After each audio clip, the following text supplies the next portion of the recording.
Very good morning, everyone. Good morning, sir. How are you all? Well, any doubt? Till now, whatever we have done. Value added statement, Ind AS 37, Ind AS 10, and we started Ind AS 2. Any doubt in whatever concept? You can ask me. No doubt. No doubt means no revision. No doubt.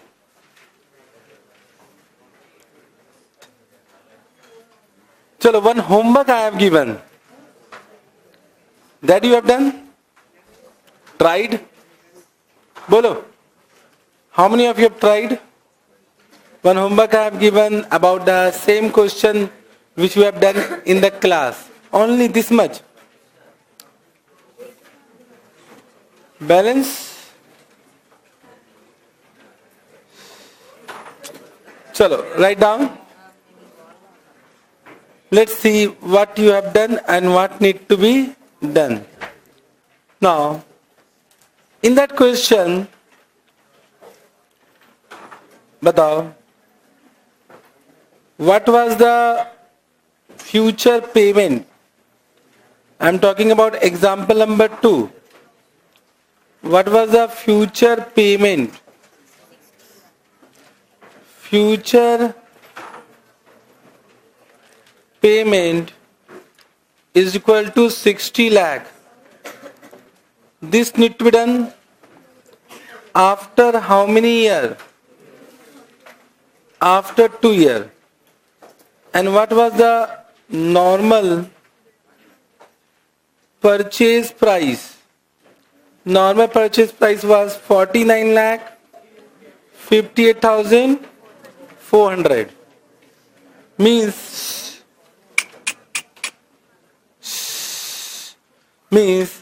can I say this is present value of future payment at agreed rate of interest? At agreed rate of interest. Correct? But what is not given? Agreed rate of interest is not given. Therefore, we need to use the concept of IRR. You remember IRR? Internal rate of return.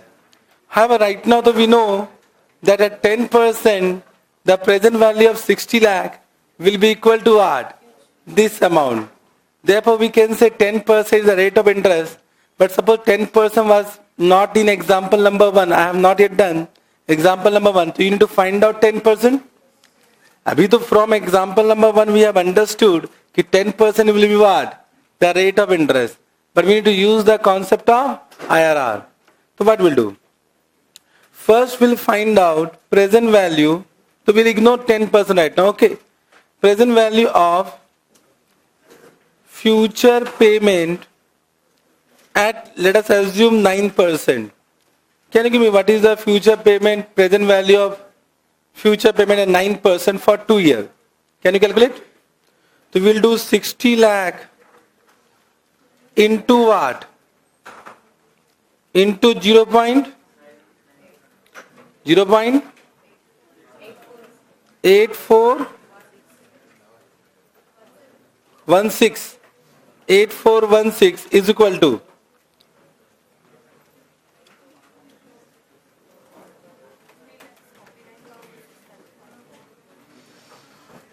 how much? 50 lakh 49,000. Everyone getting this? Then we'll find out, because we know 10%, I'm not writing 10%. Let us, because this need to be equal to what? 49, 58, 400. So can I say, since we want lower amount, so we need to increase the rate of interest or decrease the rate of interest? We need to increase the rate of interest. This you all know, huh? So let us assume 11%. 11%. Okay, I'm Intentionally I am not writing 10% because at 10% it will be equal to what? That amount. ठीक है ना? In exam you can take 10% ad hoc basis. So into what? 8116. What will be the amount? 48 lakh 69,600. So this is the case. Then we'll find out IRR. What is the formula? You remember? 9% plus 50 lakh 49,600 minus what? We'll do 49 lakh. This minus what? What is the required present value? This is the required present value. So 49 lakh 58,400 divide by what? 50 lakh 49,600 minus what? This 48 lakh 69,600 into what? Difference between rate 2%. Anyone who don't know this formula, IRR? Anyone who don't know this formula, they can raise their hand. If you know, then I will not discuss. And if you don't know, then I will say refer FM. Correct? Understood? So this is not my part. This is not my part. Okay? So I think you all know because you have passed FM exam, and I think most of you done SFM also. Okay? But what is the rate coming? It will be exactly approximately equal to 10%. Exactly. The 10.01 means 10%. Means our formula is correct. Means I have proved that our formula is correct. Understood? So 10%. Now can it become same to same as previous question? Now we know 10%. We can pass the same journal entry. We can pass the same journal entry. Okay? So this was the point. When rate of interest is not given, we'll find out what? IRR. We'll find out IRR. Means now accounting is no more accounting. Accounting become discounting. Are you getting? So with the introduction of Ind AS, accounting is no more accounting. Accounting will become what? Discounting. Every year we follow discounting only. Have you understood this point? So what I am saying, the example number 1 and example 2 were totally same. Have you understood the difference? Difference you understood? So if rate of interest is not given, you need to find out the rate of interest by using the concept of IRR. If they have given rate of interest, thank you very much. Thank you very much. Understood? Any doubt? Any doubt?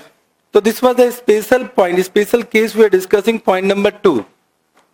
First was we have done joint product, byproduct. Then we have done point number 2, deferred settlement terms. I have given one homework for joint product also. Joint product, that you have read.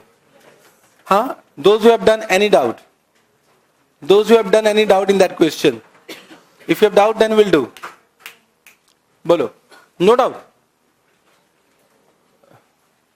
कोई response ही नहीं है.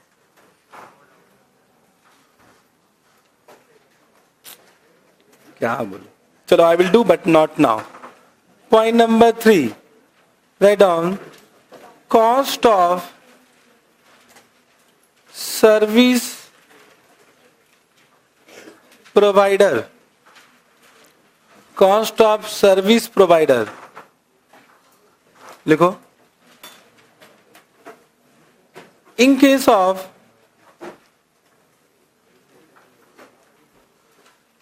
service provider,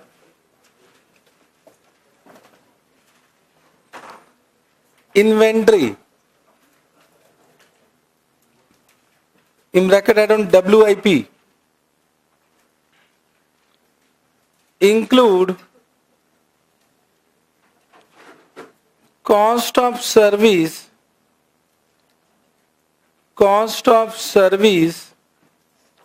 for which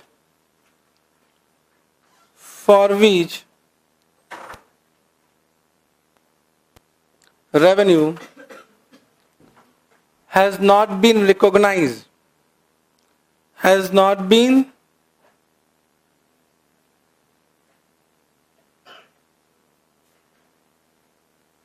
recognized as per India's 18 or India's 115. ठीक है, I will write down both India's till the clarification come.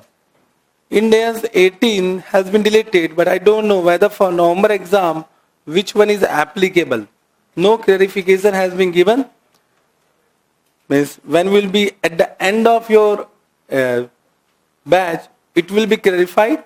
So that till then, I will write down both. You need to understand that India's 18 is old and India's 115 is new. Understood? You can understand this point? So once the clarification is done, suppose India's 115 is applicable, you delete India's 18. You delete India's 18. Okay, sir? Now what is this? Everyone try to understand. For example, we are providing services. We are providing services. Now, as per India's 18 and as per India's 119, we use proportionate completion method, percentage of completion method. As the work is performed, revenue is recognized. However, as per AS9, they have given two methods, proportionate and completed service contract method.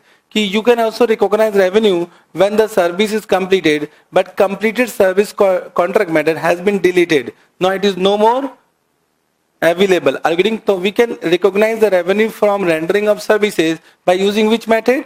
Percentage of completion method. What you used to do in AS7, construction contract. You remember? Now suppose we started one services on this date and it will be completed on this date. Are you getting what I am saying?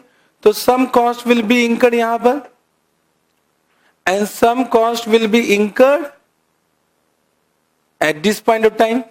Now for this cost, revenue will be recognized proportionately, and for this cost, revenue will be recognized proportionately. Are you getting? Correct? Then there is no doubt this revenue will be transferred to PL. So as per matching concept, this cost should be also transferred to what? PL. And we will calculate what? Profit. We will calculate profit. But it might happen due to some unusual circumstances, yeah, some condition has not been satisfied as per India's 18 or India's 115. Right now I have not done India's 18 or India's 115, so I am not going to that condition. But it might happen some condition of revenue recognition has not been satisfied, and we have postponed the revenue recognition. We have postponed the revenue recognition. So it might happen that cost has been incurred in this year, but this revenue has not been recognized. It has been postponed. So what we'll do? Whether this cost will be charged to profit and loss account? No. As per matching concept, this cost need to be recognized only when the related revenue has been recognized. This was missing in AS2. AS2 was not dealing with the WIP of service provider, but they said till the revenue is recognized, this cost will be an inventory for what? Service provider. Inventory means WIP, work in progress. So this cost should not be charged to profit and loss account. This will be inventory and will be written as what? WIP in balance sheet. In balance sheet. Understood this point? Correct. So what I have said, the inventory WIP include cost of service for which revenue has not been recognized as per India's 115. Yeah, India's 18. Now when revenue cannot be recognized, this will do where? In the respective Indias. Understood? Correct also. Because matching concept, if the revenue is not recognized, how can you recognize the cost as an expense? That will be what? Our inventory, WIP. Correct? Understood? It means for service provider, also there may be what? Inventory. This clarification has been given in India's 2, but AS2 was silent. Right on point number 4. Cost of agricultural produce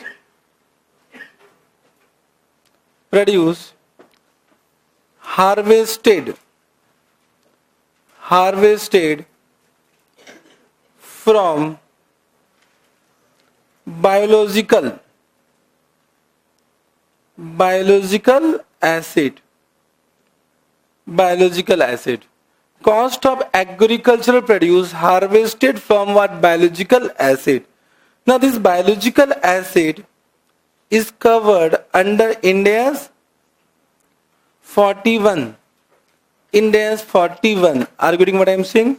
So what will be the accounting treatment of biological asset that we need to refer under India's 41? So I am not discussing about biological asset. Correct? But sir, what is biological asset? That too you define. Then only we'll understand. Correct? So as per India's 41, biological asset means what? Biological asset means living animal and plant. Living animal and plant. Are you getting what I am saying? This is the meaning of what? Biological asset. Living animal and plant. Means the human being are not biological asset. Are you getting? The living animal and plant. Have you understood? These are what? Biological asset. Now, can you say this biological asset also produce what? Some product that will be agricultural produce.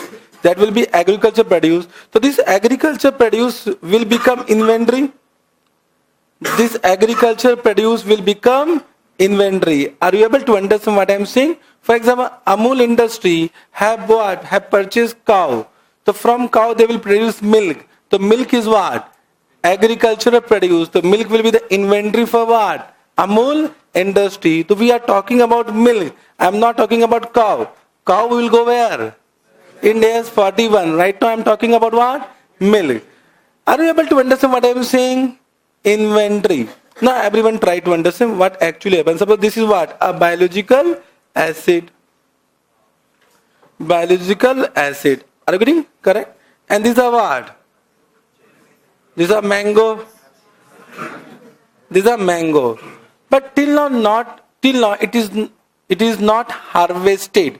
Harvested means what? It will be detached from biological asset. It will be detached from what? Biological asset.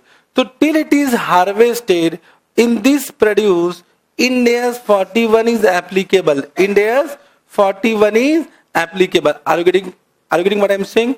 So till it is harvested, in this agricultural produce, which is a part of what? Biological asset, which India's will be applicable? India's 41 will be applicable. Are you getting what I am saying? So what India's 41 says, try to understand what India's 41 says, that this agriculture produce at the point of harvest, at the point of harvest, means the point of time when the harvesting started, but harvesting not yet done. Are you getting? The point of time harvesting started, but till now harvesting not yet done. Harvested not yet done. Are you able to understand? So at the point of harvesting, it will value that fair value less cost to sell. This is given by what? India's 41. India's 41. So what India's 41 says, this agriculture produce at the point of harvest will be measured at what? Will be measured at what? Fair value less cost to sell. What is fair value? What is cost to sell? Will do where? Under India's 41. Are you able to understand? Can I say why not at cost price? Because the cost price cannot be identified. The cost price for this what cannot be identified. Therefore, India's 41 says at the point of harvest, please measure at what? Fair value less cost to sell. This is given by what? So at the point of harvest, this is not inventory. At the point of harvest, this is not inventory. But once harvested, completed, harvested. So if I am writing harvested agricultural produce, harvested agriculture produce, it will become what? It will become inventory. It will become inventory. And what will be applicable? Index 2 will be applicable. So now what Index 2 says, for the application of Index 2, everyone try to understand. For the application of Index 2, this fair value less cost to sell will be the cost price. Will be the cost price. Have you understood this point? For the application of Ind AS 2, whatever fair value less cost to sell you have measured at the point of harvest will become what? Cost price, and then apply what? Ind AS 2. Then apply Ind AS 2. So for the application of Ind AS 2, but what is cost price? What is cost price? Cost price will be equal to what? Fair value less cost to sell on initial recognition. On initial recognition. Have you understood this point? Have you understood this point? So I have linked with biological asset Ind AS 41. So what Ind AS 41 says, everyone repeat with me, at the point of harvest, such agricultural produce will be measured at fair value less cost to sell. As per once harvested, which Ind AS is applicable? And for the application of Ind AS 2, cost price will be equal to fair value less cost to sell. Have you understood? Correct? Now, detailed discussion will do where? So once again, when we come to Ind AS 41, this point I will repeat. This point I will repeat. Any doubt? No doubt. Write down. Write down. As per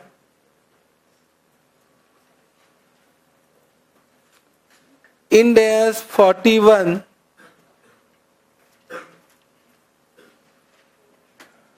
agricultural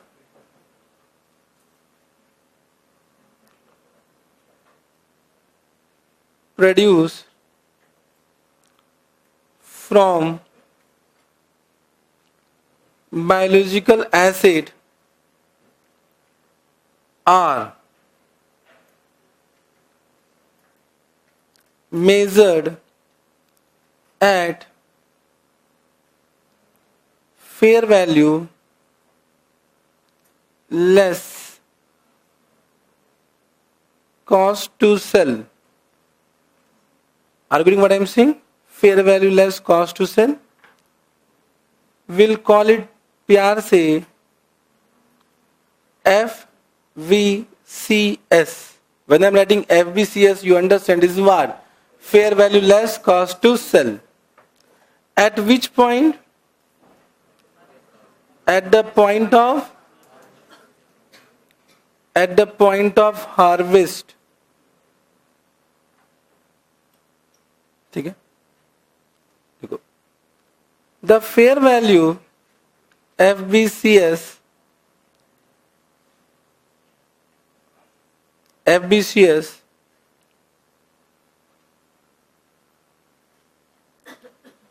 will be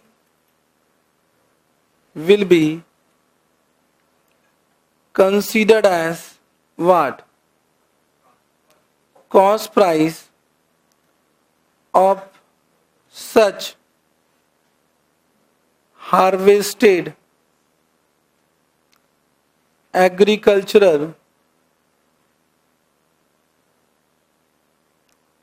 produce for application of what? For application of Ind AS 2. No doubt? Bolo. Very easy. This also you have understood. Okay? So we were doing special cases, point number 4. That was point number 4. In that point number 4, we have done sub point 1, 2, 3, 4. Any doubt? Then come to point number 5. Net realizable value. What is NRV? So beta, NRV is determined on which date? On reporting date. On reporting date. Correct? So point number 1. For finished goods or stock in trade. Stock in trade. So when I am saying finished goods, it means manufacturing. When I say stock in trade, it means trading organization. Then I say both are held for sale. held for sale. ठीक है, तो for this what is NRV बोलो, estimated या expected, whatever you can say, estimated sale price less what, estimated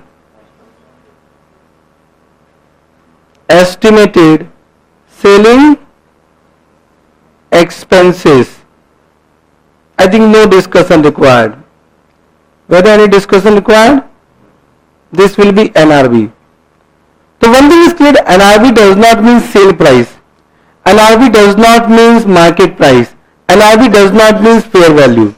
NRV is NRV. And NRV means what? Expected sale price minus expected cost of sale या selling expenses. Means selling expense means whatever expense incurred for what? For making that sale. For making that sale. For example, brokerage. Any brokerage paid to a selling agent, etc. Are you getting? Or any what? Cost of delivery. These are what? Selling expense. ठीक है? Then Adam, point number 2. For work in progress. For work in progress. Do you remember? For work in progress what? First write down. Estimated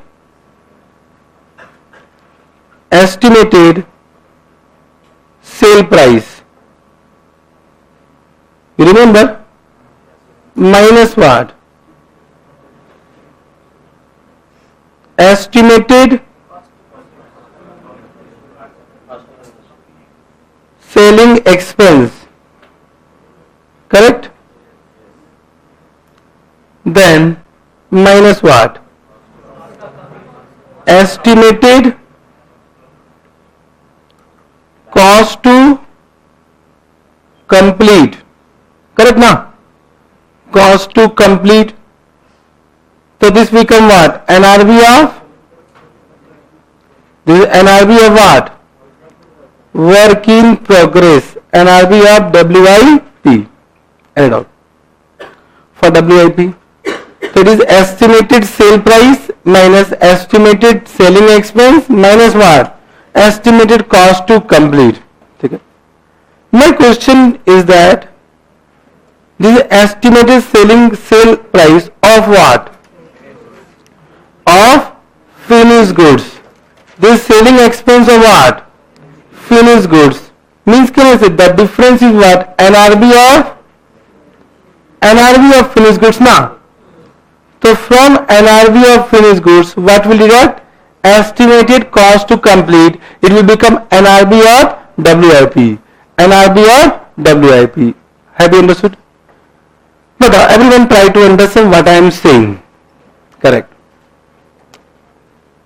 The estimated selling price of finished goods minus estimated selling expense of finished goods. This is the NRV of finished goods. From that you deduct what? Any estimated cost to complete. Cost to complete. That will become what? NRV of WIP. But what is the objective of this inventory index to find out profit, means to find out what? Expected loss. We are doing what? Cost price or NRV, whichever is lower, to find out what? Expected loss. Bolo yes. Expected loss. Bolo yes or no? Expected loss from what? Expected loss of what? Expected loss of what? But this loss is what? Have you understood what I am saying? Everyone feel. Look. What I am saying? What is the objective of valuation measurement of inventory? We are doing cost price or NRV, whichever is lower. So what is the objective? To find out expected loss? Expected loss of what? From where? What is this loss? Expected loss of production. Expected loss on production. Okay. Expected loss on sale. Two answer I got. Expected loss on production, expected loss on sale. Any more? Expected loss? Operating activity. What is operating activity? Business is what? Manufacturing means production. Production, घुमा फिरा के बोलता है, value of the market. Value from the, If we sell today in market, how much will we get? हाँ, तो expected loss of what? Try to understand.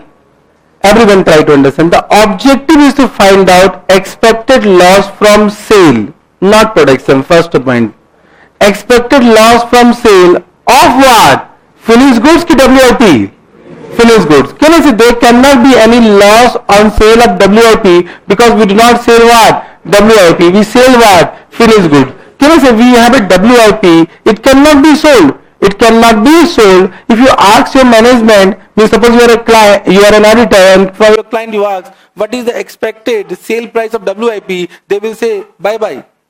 Because we do not sell what? WIP, we sell what? Finished goods. So they can estimate the sale price of finished goods, but they cannot estimate the sale price of WIP. Therefore, what we are doing? We are finding out the expected loss from future sale of finished goods.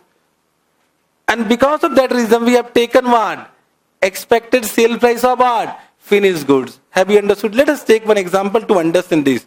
Okay, what is the meaning of this formula? What is the meaning of this formula? Are you able to understand? Chalo. Let us assume, everyone, कि cost of purchase of raw material, cost of purchase of raw material is 100. And cost of conversion is equal to 125. So what is the total cost price of finished goods? 225. Can I say any management, any business will be always able to estimate this? So it is easy to estimate what? Expenses. If you ask me, sir, what is your expenses per student? I will be able to say. Are you getting what I am saying? Because this is my business. I know what is my expenses which we are going to incur. Which we are going to incur per batch. Are you able to understand? So every businessman will be able to estimate the cost of production. This is the cost of production of finished goods. Correct? Now, till now, cost price of WIP means incurred. Till now, out of 225, only 125 has been incurred. Out of 150, let us assume 150 has been incurred. Are you getting what I am saying? So what is the cost to complete? What is cost to complete? 75. Can I say it is very easy to estimate cost to complete? Cost to complete. We can easily estimate cost to complete. How much incurred? What was the total estimation that you minus? It is what cost to complete. Have you understood what I am saying? Okay. Now, can I say from this what will produce? Finished goods. Now, a management can always identify the sale price of finished goods. Sale price of finished goods. Let us assume the sale price of finished goods is 250. 250. The sale price of finished goods is 250. Have you understood? But what is the total cost price of finished goods? 225. 225. So whether there is a profit or loss? Profit. How much profit? 25. So but there is an expected loss ki expected profit? Expected profit. So can I say no provision is required? No provision is required. Therefore value WIP at what? Cost price. Therefore value WIP at cost price. Bole yes or no? So can I say in this case, can I say WIP will be measured at what? 150 only? Bole yes or no? 150 because there is no loss. Because there is no loss and all costs are recovered. All costs are recovered. Are you able to understand what I am saying? I am just giving the derivation of this formula from where it has been derived. The formula is derived from where? This you understood? But if I assume, let us assume the sale price of finished goods is what? 210. 210. It can be a possible situation. There can be recession in the market or due to huge competition. We need to decrease what? Sale price of finished goods. Now what is the cost of completion? 225. There is a loss or not? How much loss? 15 is the loss. Means provision is required or not? So you will make a provision of how much? 15. It means your NRV means, can I say NRV of WIP? The NRV of WIP should be equal to what? 150. How much not recovered? 15 is equal to what? Is equal to what? 135. This will be NRV. And cost price or NRV, whichever is lower. Cost price or NRV, whichever is lower. This is the direct method I have given. Actually, this should be the process. Process should be this. But they have given a simple formula. From what? Understanding point of view. The actual technique is this. You find out loss that is not recovered, deduct from what? Cost price, that become NRV of what? WIP. That become NRV of WIP. However, there is no actual NRV. WIP cannot be sold. WIP can be sold only as a scrap. It cannot be sold in the market. WIP cannot be sold in the market. It can be sold only as a scrap. There is a difference between sale and scrap sale. There is a difference between sale and scrap sale. Are you able to understand what I am saying? But for application of Ind AS 2, we say there is NRV of WIP. But actually there is no NRV of WIP. NRV only belong to what? Finished goods. Finished goods. Have you understood this point? So can I say, for the application of Ind AS 2, what is the NRV of WIP? 135. Let us now apply the formula. Let us now apply the formula. In first situation, but what is the sale price of finished goods?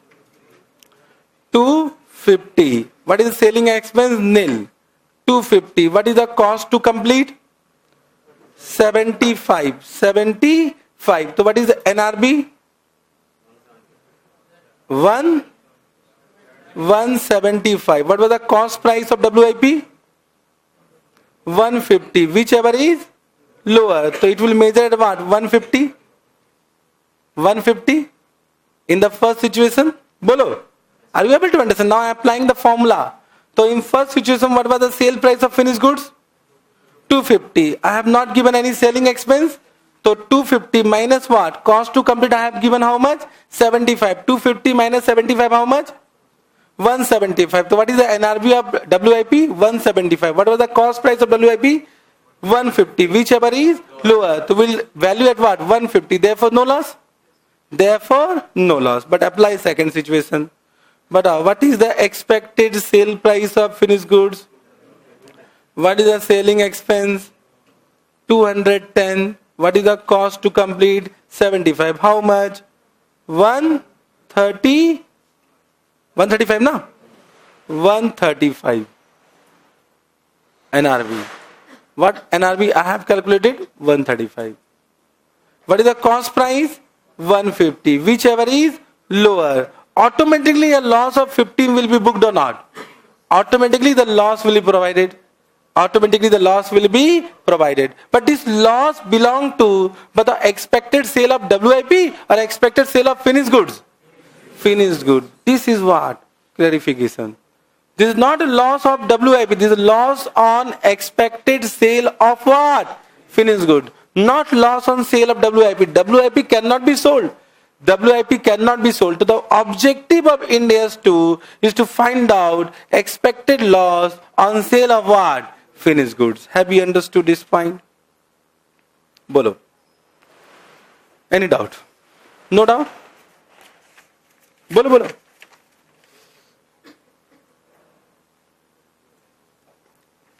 Any doubt?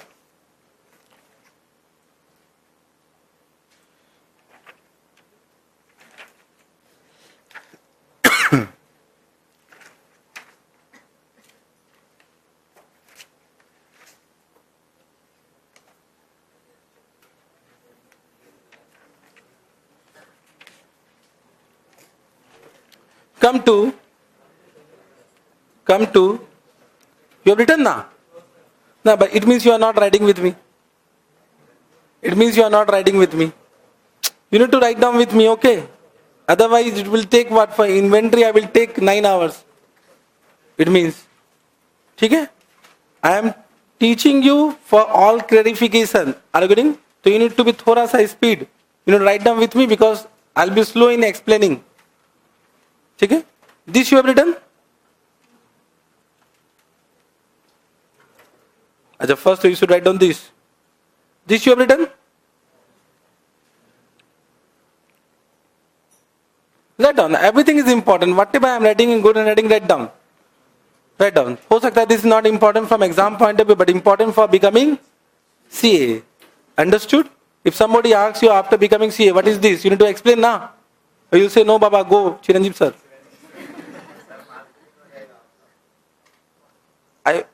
Even though if you answer, my marketing will be done. Understood? Even though you don't say my name, my marketing done. Okay? Correct? Because I always believe one thing, कि teachers are known only because of student. Students are not known because of teacher. Teachers are known because of student. Dronacharya was known because of Arjun. Arjun was not known because of Dronacharya. Are you getting? So I will be known only because of your performance. Your performance. If you are not performing, so your success is my success. Your success is my success. Correct na? Bolo yes or no? So please become CA as soon as possible for me. Written? This written?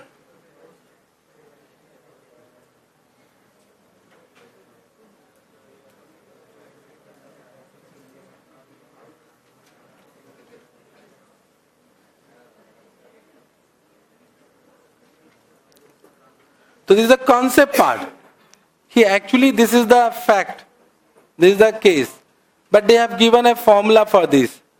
And when we read formula, we assume that this is the loss on sale of WIP. Actually, there is no loss on sale of WIP because WIP cannot be sold. And if it is sold, means this is entire loss because it can be sold only as a scrap. Only as a scrap. Understood? Now, we'll take one question, which is very good question asked in IPCC. However, I feel it is a question of CA final. It might happen you have done that question, but I want to take that question. Okay? Correct? Example number 17. Example number 17. Page number 100. Page number 100. Example number 17, page number 100.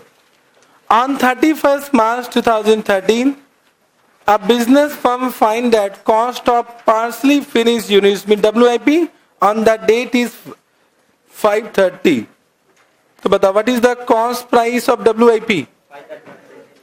Cost price of WIP is 530. The unit can be finished by an additional expenditure of rupees 310. What is the cost to complete? 310. The finished unit can be sold.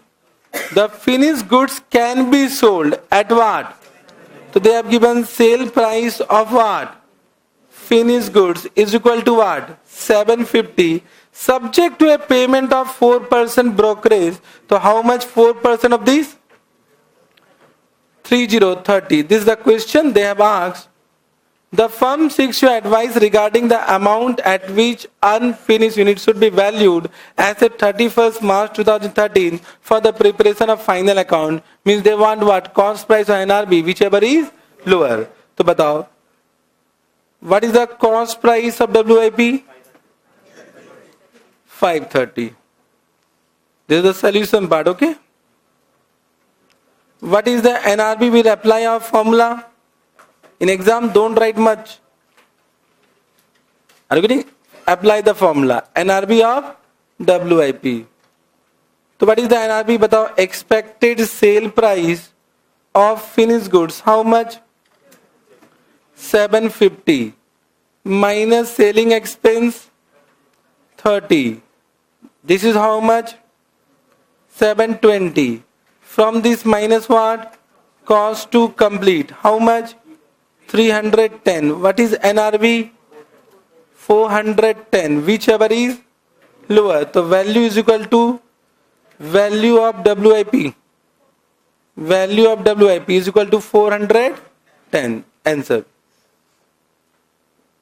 Answer. 410.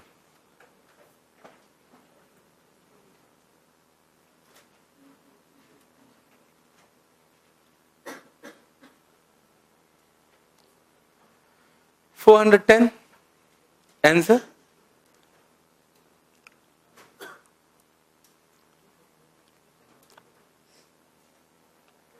Now they have asked another question which you might be remembering also, because this is a very famous question. What they have asked? The firm seeks your advice regarding the desirability or otherwise of producing the finished unit. Means whether the entity should produce or should stop producing. This is the point they have asked. Actually, this is a question of costing, not a question of what? Accounts. And they have asked in IPCC. Therefore, I say IPCC is more complicated than what? CA final. In IPCC, they can ask any question. And believe me, in CA final, I will give you some question which is asked in what? IPCC for 4 marks that have been asked for 6 marks in CA final. Same to same question.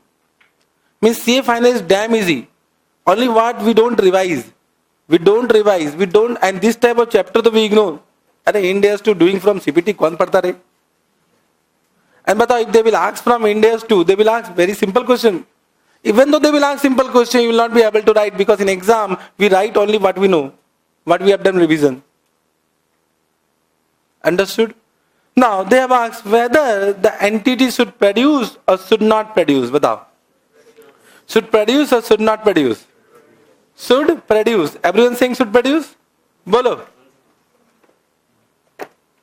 Everyone saying should. There is no need to read the answer. If I am doing some question, don't read before my explanation. Okay?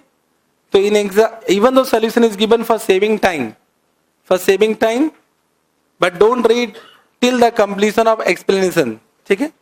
Batao. Whether we should produce, we should not produce. Everyone saying produce. Huh? Correct? Who will explain then?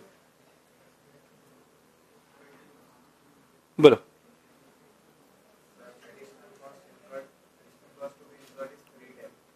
Additional cost incurred is 310. But we are getting additional revenue of 410, assuming that there is no sale, no value of WIP at the right point. So we are getting a You have done costing, and because of that you are giving pura full answer just like costing only. It means you have done costing of final level. Final level na? Yes. Chalo theek hai. Because of that reason, perfect answer is coming. It means perfect answer is coming because he has done CA final costing. So this is actually a question of what? Costing, CA final, decision making. There is one chapter, decision making. So this belongs to that chapter.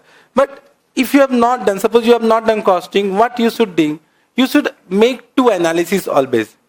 2 analysis. Always I will say prefer this. Your way is perfect. But we are saying we are average and we are not cost accountant. We are what? Chartered accountant. We are chartered accountant. So always we do what? With analysis. So you should do, if produce, what will happen? If not produce, what will happen? Just write down. Even though you know the answer, just write down. This will help you in other question also. If produce, then what will happen? If not produce, then what will happen? So can you say if produce, then we can sell the finished goods? So what is the sale price of finished goods? How much? 750. And for sale we need to incur what? Selling expense. How much selling expense? 30. So what is the net sale price? 720. From this we'll incur the total cost of production. Total cost of production will be how much? 530 plus 310 is equal to what? 840. So how much loss? So can you see, when we produce, there is a loss of what? 120. So when we are producing, there is a loss of 120. Okay? Okay. Now, when we do not produce, so batao, we'll sell what? Finished goods or WIP? So we write on scrap. Scrap value of what? WIP. Because there cannot be sale price of WIP. And if it can be sold in the market, means this is not what? WIP. It is what? Finished goods which can be sold. Which can be sold. Are you getting what I am saying? So scrap value of WIP, which will be very insignificant amount. Because question has not given, we write down nil. We'll assume it is nil. It might happen in the other question they have given scrap value of WIP. So write down that is scrap value. If not given, to assume it is nil. Okay? There is no selling expense now. Selling expense also nil. So it is nil. Minus what? Cost of production. Whatever we have incurred till now. How much we have incurred? 530. What is the loss? So batao, which loss is more? The 530 is more than what? 120. Therefore we should produce. So can I say production will minimize the loss. If you are decreasing the loss, that is also profit. If we can decrease our loss, that is also one type of what? Profit. Therefore we should produce. So comment is what? Produce. Understood? Produce. Have you understood? So whenever we do comparison, a correct answer will come. A correct analysis will come. Any doubt? No doubt. Okay. So this was 1 second recap of what?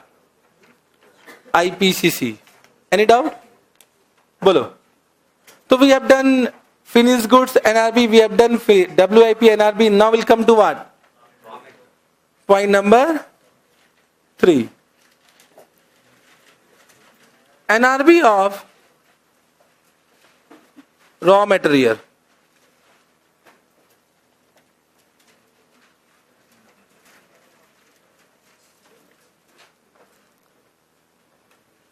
Raw material. NRB of raw material.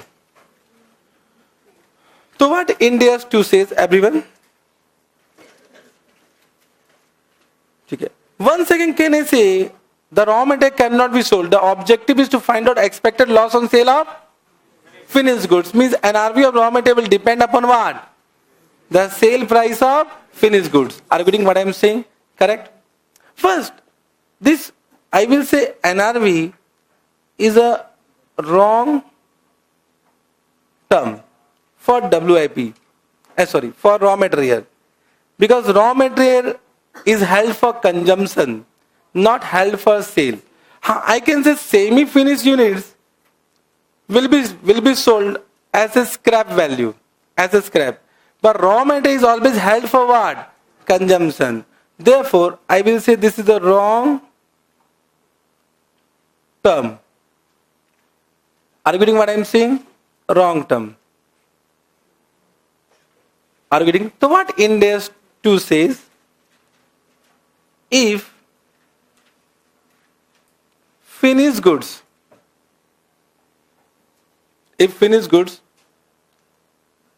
in which raw material will be incorporated,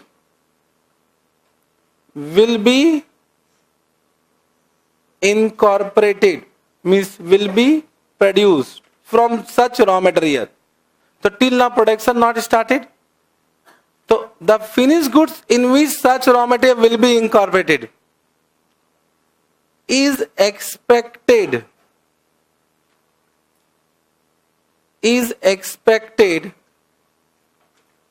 to be sold at. So which is expected to be sold? Finished goods.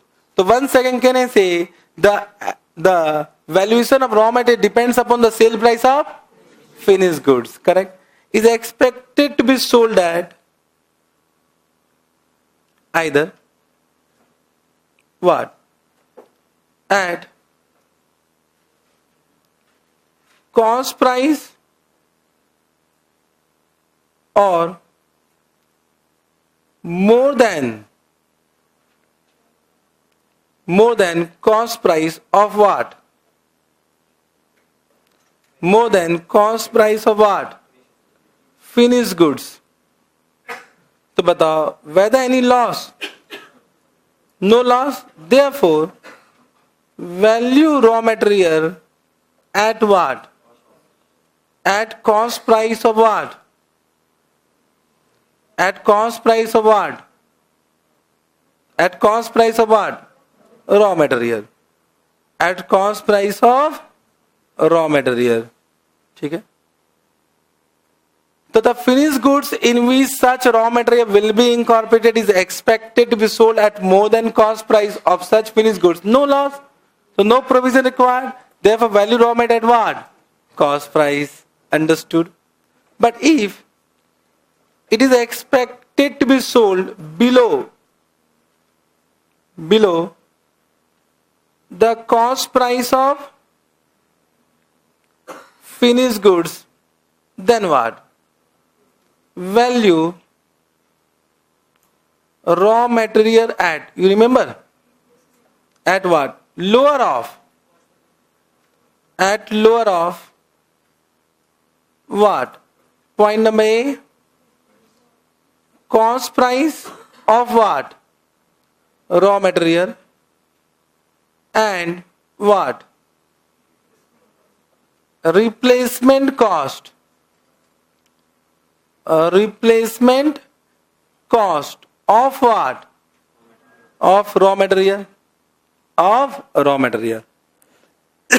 So there is no NRV of raw material, there is replacement cost of raw material.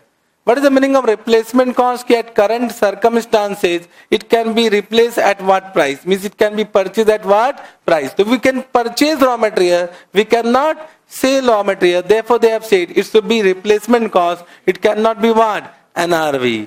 Understood? So lower of this will be taken. Any doubt? So very simple. Once again, identify, compare cost price of finished goods with sale price of finished goods. Cost price of finished goods with sale price of finished goods. In simple word, loss. Then value raw material what?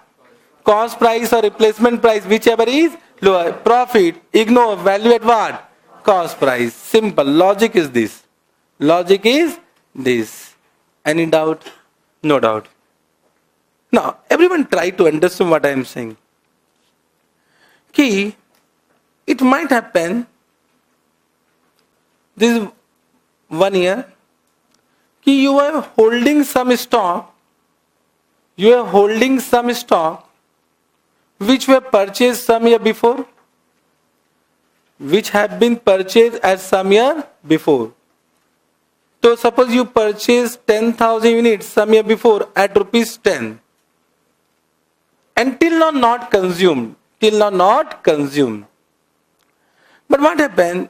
During this year, there is what? Decline in the price of raw material. So it become 9, then it become 7, then it become 6, then it become 4. So this become replacement cost. This become replacement cost. Are you getting what I am saying? But what is the cost price of my raw material? 10. I purchase at 10. But can I say competitor is purchasing at rupees 4? Means can I say their sale price will be lower than us? Bolo yes or no? If their cost price are less, so their sale price will be less. And to remain in the market, but we need to also sell at that price or not. Means even though our cost of production is high, but to remain in the market, we need to also what? Sell at that price. It means, can I say, one of the reason of decline in the sale price of finished goods is this decline in the sale price of what? Decline in the purchase price of what? Raw material. So what they are saying, this can be one of the reason.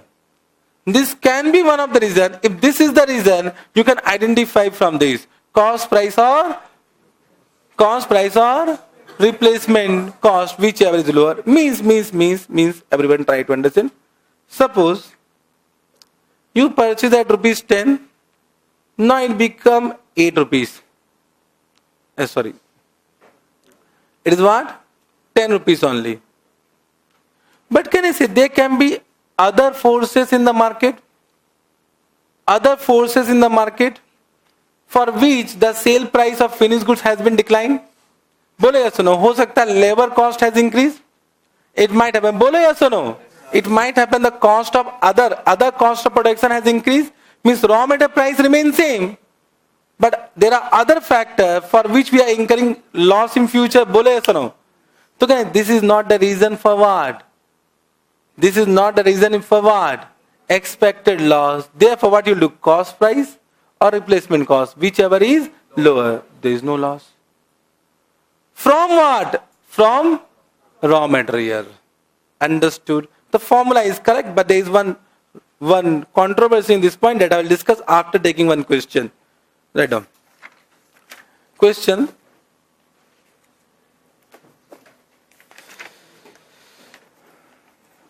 Come to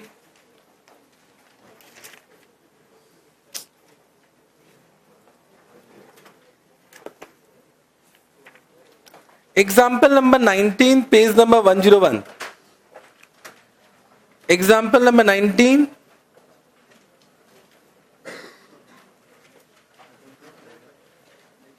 Page number 101.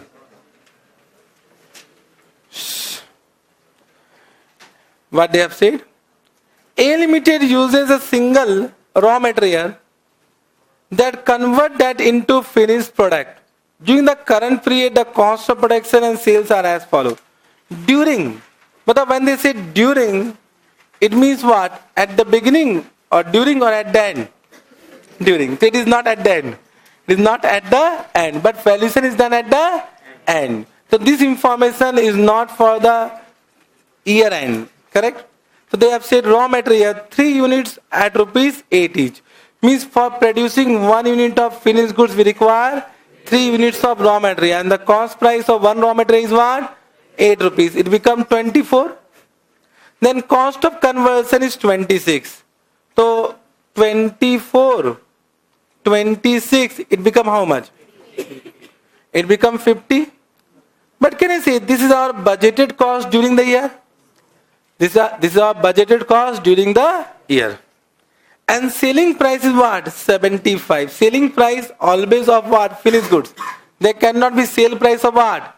Raw material. So if they have given sale price, it is sale price of finished goods. On the balance sheet date, now on the balance sheet date, this is important. On the balance sheet date, what happened? On the balance sheet date, there is a steep fall in the price of product. Product means finished goods. So it become what? 45. So but what is relevant? 75 ki 45? What is relevant? So okay, this is kata laga. Not relevant. Not relevant. Correct?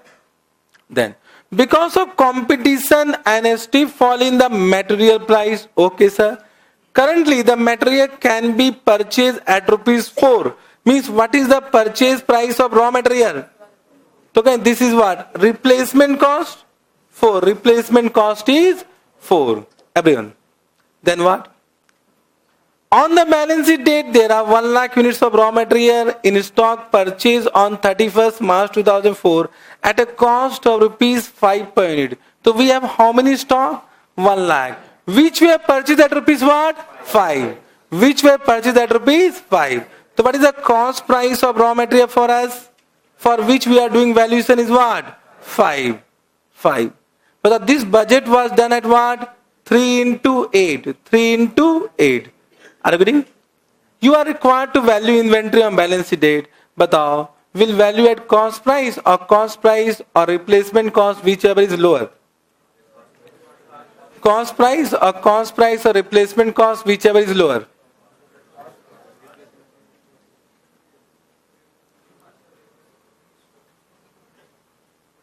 Bolo.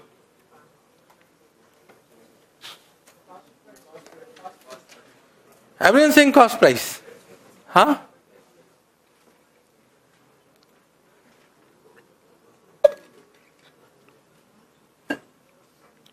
Bolo, answer is given, you have understood. Everyone saying cost price. So what we need to do? Write down. Write down. Calculation. First we'll calculate. Calculation of cost price of what? Finished goods. First we'll find out cost price of finished goods. In which what? In which raw material of rupees what? Costing rupees what? 8 or 5? 5, not 8. Because we are doing valuation of which raw material which was purchased at rupees 5. So calculation of cost price of finished goods in which raw material costing rupees 5. will be incorporated.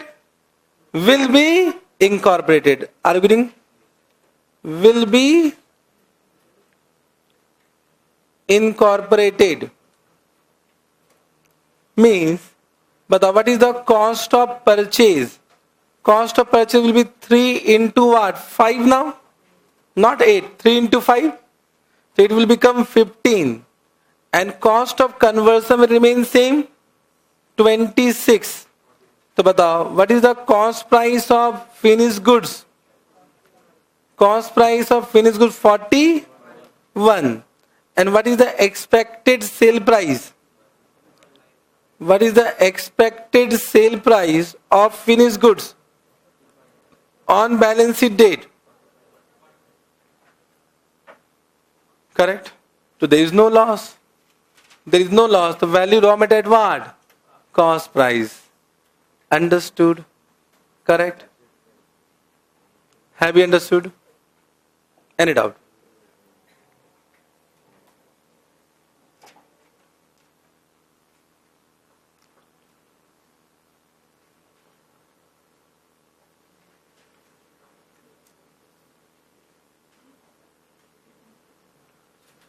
लिखेंगे since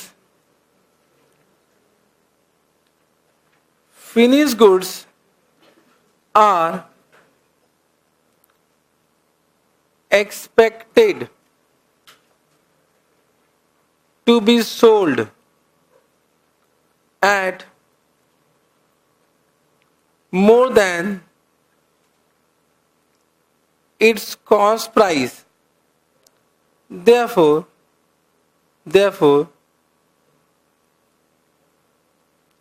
entire cost are recovered.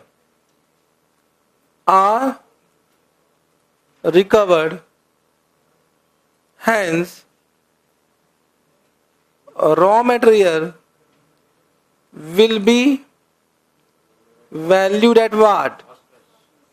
Valued at its cost price, that is ₹5. ठीक है? तो total value of inventory of raw material. तो we write down value of stock of raw material. So what is the total units? 1 lakh into what? 5 is equal to what? 5 lakh. Have you understood this point? Any doubt? No doubt. Easy?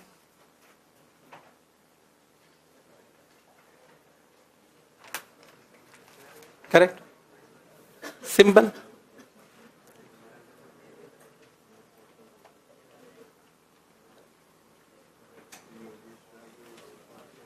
Understood?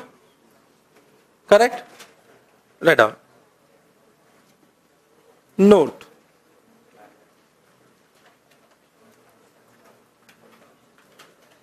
देखो NRV versus fair value. NRV versus fair value. So Indians too has given a clarification that they are different. They are different.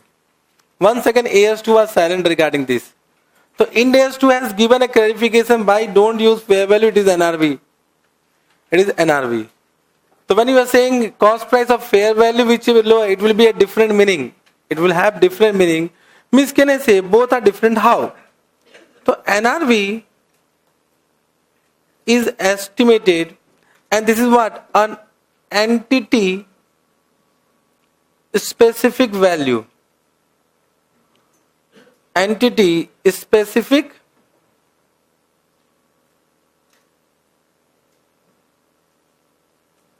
value means it is based on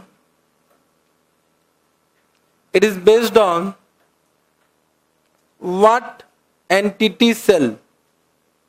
It is based on what entity cell.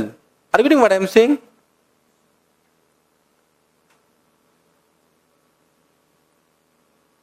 Means it is based on entities, conditions, entities condition. Okay? Whereas fair value is market specific value. Market specific value. It is not entity specific value. It is market. Try to understand what I am saying. It might happen कि if suppose कि I have an inventory, so the sale price might be different from the market sale price, because it will depend upon our condition, our circumstances, our position to sell. For example, it might happen कि we are a loss making company, so we might sell at what? Lower sale price? It might happen, but market is not incurring, market is not making such loss. So there is a difference between market specific value and entity specific value. So when we are talking about NRV, it depends upon the condition of entity, not the condition of market. Not a condition of market. But when we are talking about fair value, it depends upon market condition, not entities condition. Not entities condition. Are you able to understand? It means it is based on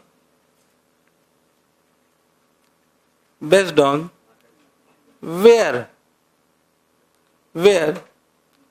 it is sold. It is sold. It is sold in the market. Where it is sold. Are you getting? Not what we are selling. It is based on where the inventory is sold. And it will depend upon market condition. Market condition. Are you getting what I am saying? And this fair value measurement has been discussed in a specific index, index 113. Means we have a specific standard for fair value measurement. Fair value measurement. So how to measure fair value? We have a specific index. That will be our last chapter. Last chapter, fair value measurement. Are you getting? So we'll become expert in fair value only at the end, not now. But both are different terms that I need to give information. कि NRV and fair value are two different terms. याद करो in CPT, so we used to write cost price or market price, cost price of NRV, cost price of fair value, whatever we use. जो मजा आता था, that is the answer. But all are different, even though fair value and market price are different.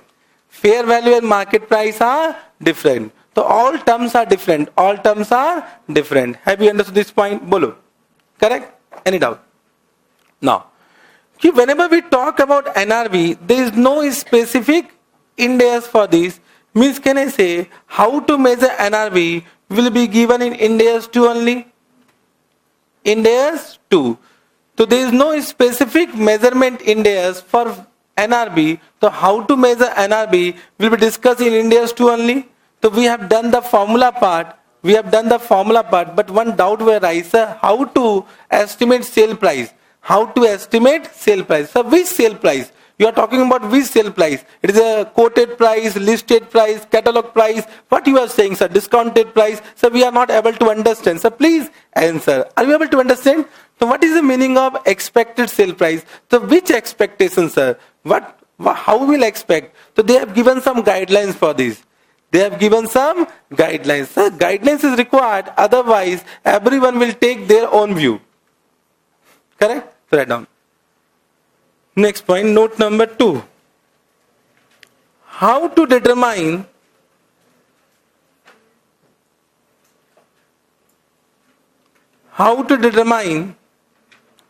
NRV. How to determine NRV? Are you getting what I am saying? First preference. Bola, take the binding agreement, refer binding agreement on reporting date. On reporting date. So it might happen there is some contract already done which is committed by both the party. One contract has been done. But till now risk and reward has not been transferred. But if risk and reward is transferred, then the Ind AS 2 is not applicable. So there is a binding agreement, but it might happen risk and reward has not been transferred, means it is our inventory. So if there is some binding agreement, take that sale price as what? Expected sale price, because already committed. Already committed. Understood? But suppose for some inventory there is no binding agreement, then what will do? Then what will do? The second preference they have given,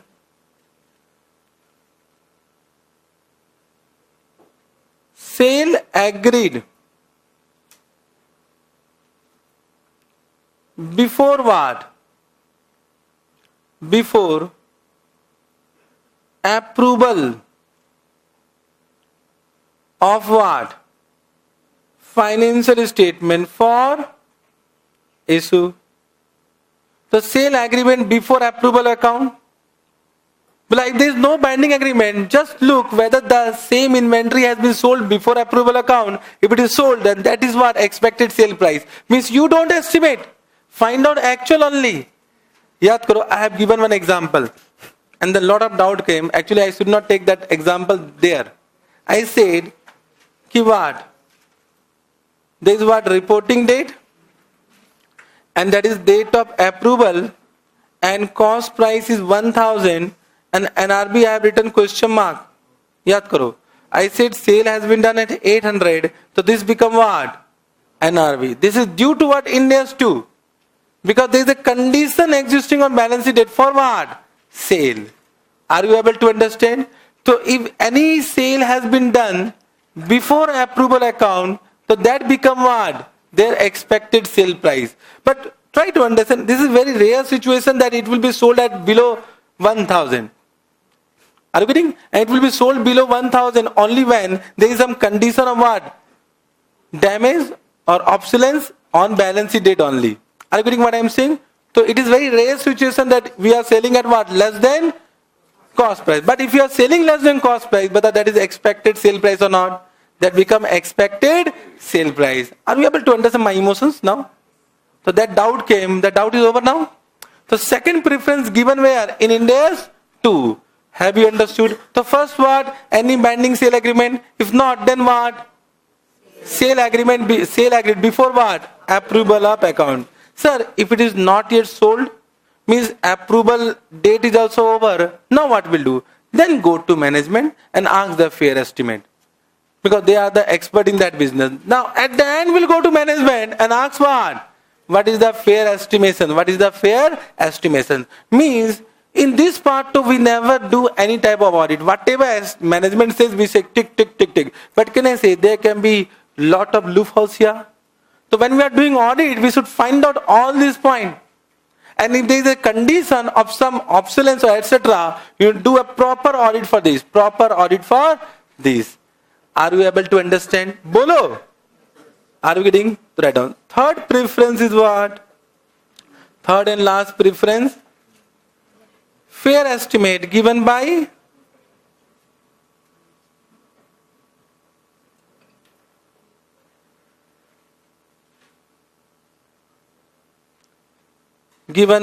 management. Given by management. Means, let us take one example. Suppose we have 20,000 units of finished goods on reporting date. On reporting date. The cost price of such was 100 per unit. 20,000 units of finished goods on reporting date and cost price of such unit per unit is what? 100. Now, out of these,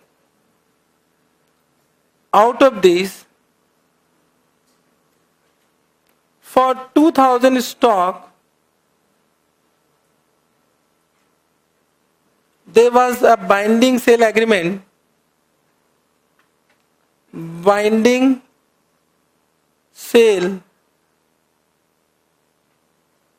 agreement on reporting date. Are you getting? And the agreed sale price was 120 per unit. Okay? Understood this point? And out of this 20,000, 5,000 stock was sold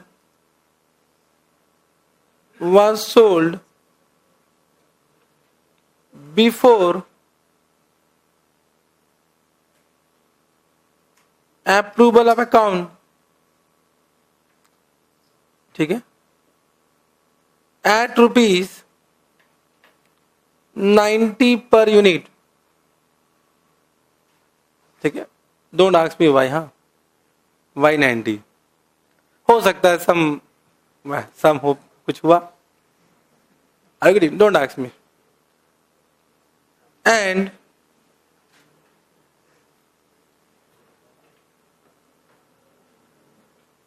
correct? Fair estimate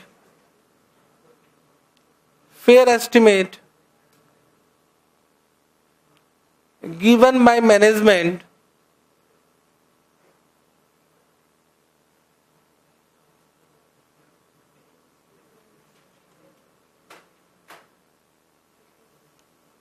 is equal to rupees 70 per unit. 70 per unit. Understood? This is the question. So how to value? तो बताओ. Can I say first we'll take 2000 units? बोलो yes or no? Can I say separate valuation will be done for each unit? 2000 units. बताओ. What is the cost price? 100. What is the NRV? 120. So what is the value? Value is equal to what? 120 into what? 120 into what? 120. 120 or 100? Arey Baba. 100 into what? 2000. How much? 2 lakh. I think no doubt. So cost price or NRV whichever is lower. But for 5,000 units, but what is the cost price? What is NRV? 90. So what is the value? 90 into what? 5,000 is equal to 4,50,000. 4,50,000. Balance how many units? 13,000 units. Okay. Cost price how much? 100. NRV how much? 70. Value is equal to 70 into what? 13,000 is equal to 9,10,000. Total how much? Total value of stock 15 lakh 60,000. So this is the value of closing stock. Value of closing stock. This is the answer.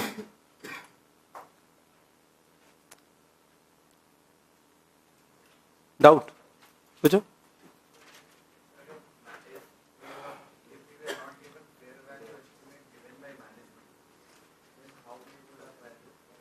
No. At the end we'll go to management. They will say, we cannot estimate by our own. So for the balance unit, we need to ask to management only, at what price you are expecting to sell this. After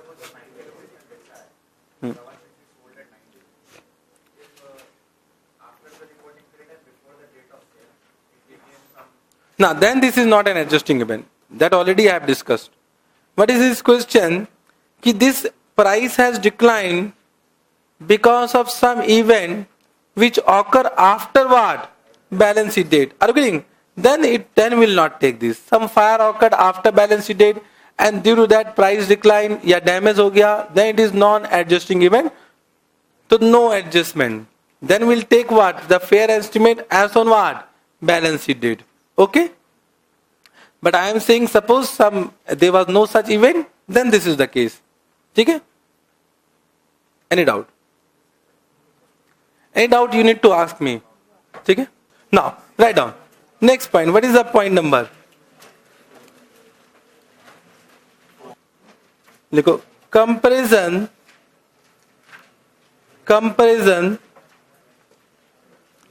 of NRV and cost price. So guys, we need to compare NRV and cost price on reporting date. Whichever is lower. So how to compare? Bolo. How to compare? देखो comparison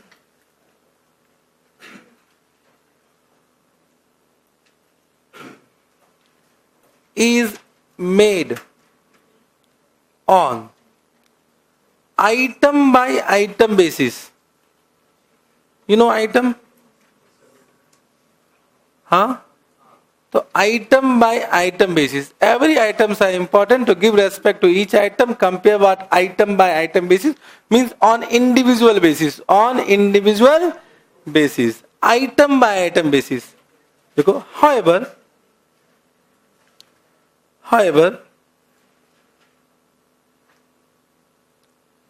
if items are similar, items can be of similar nature also. If items are similar, then group basis is allowed for comparison. Then write down. However, comparison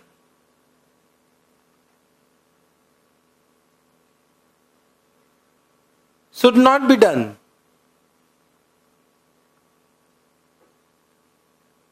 Should not be done on classification wise. Classification wise. It should not be done on classification wise. Classification means what? Raw material is one classification. Are you getting?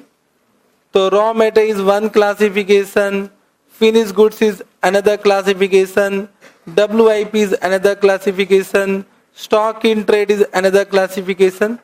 So on this basis it is not allowed. Means what they want to say, suppose we have a raw material A, B, C, cost price, NRV. Are you getting? तो बोला कि comparison should be done on item basis. Item basis. Correct? Item basis. But if these items are similar, then we can also adopt what? Group basis. Are you getting what I am saying? Group basis. But suppose we have finished goods A, B, C, but this basis is not allowed. Are you getting what I am saying? This is not allowed. This is kata. This is yes, if what? If similar. Otherwise this is also not allowed. So the best method is what? Item by item basis. Understood this point? Have you understood this point?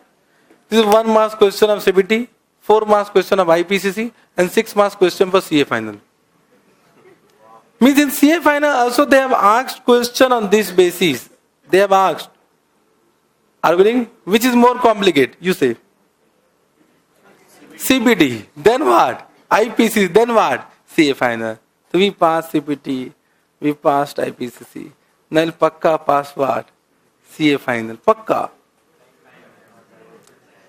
Time to you decide. Time you decide. Any doubt? Achha, for this, any explanation required or you have understood? Understood, na? This gola gola understood? Correct? I think no questions are required for this.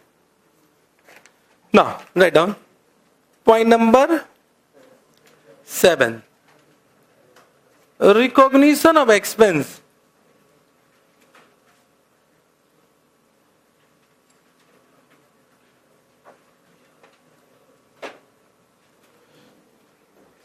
For this, AS2 was silent.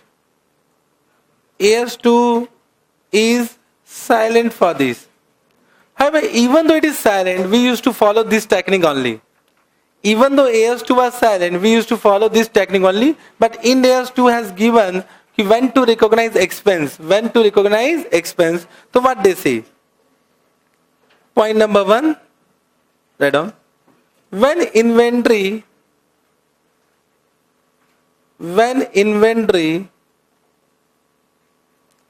are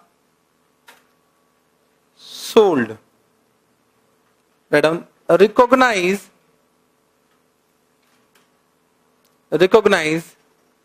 carrying amount. So what is the carrying amount of inventory? Cost price or NRV, whichever is lower. So recognize carrying amount of inventory sold. Of inventory sold as an expense. As an expense in the period.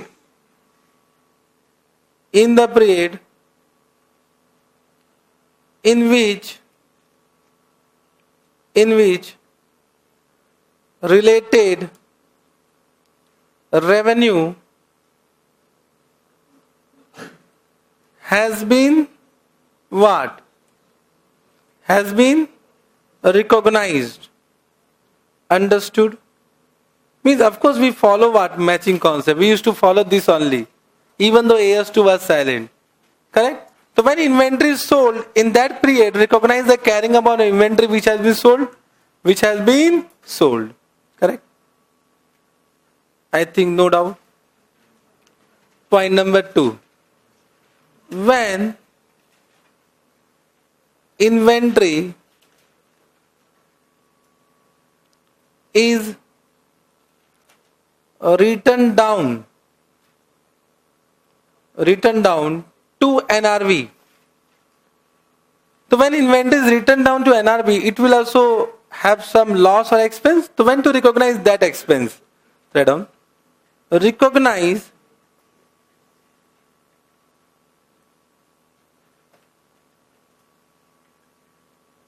such write down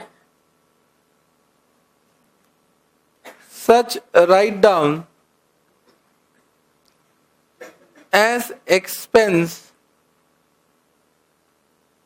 in the period in which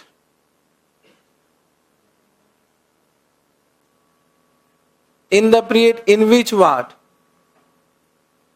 Write down occur.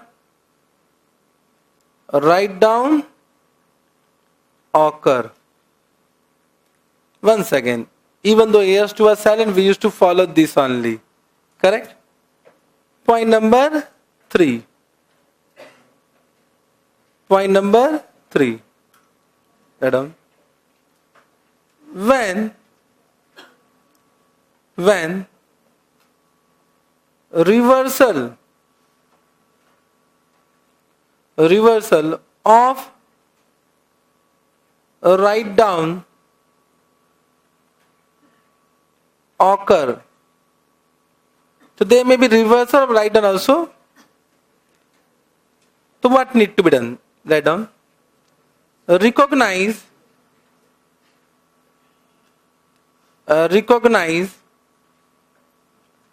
it as a reduction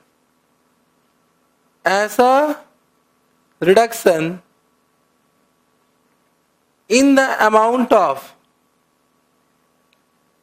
in the amount of inventory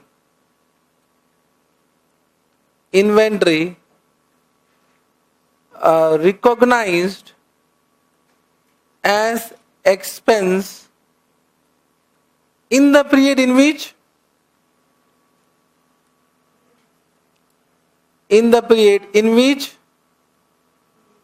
a reversal occur.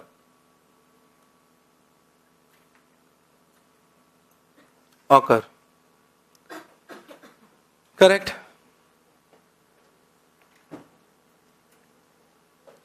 Understood? Means, can I say, we'll write down carrying amount of inventory sold. Carrying amount of inventory sold. ठीक है? Plus write down of inventory which is not yet sold, okay? Which is in balance sheet. Minus what? Any what? A reversal of previous write down.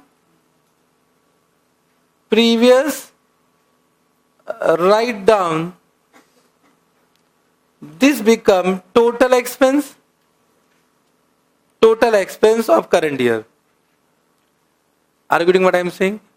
Correct? So carrying amount of inventory sold.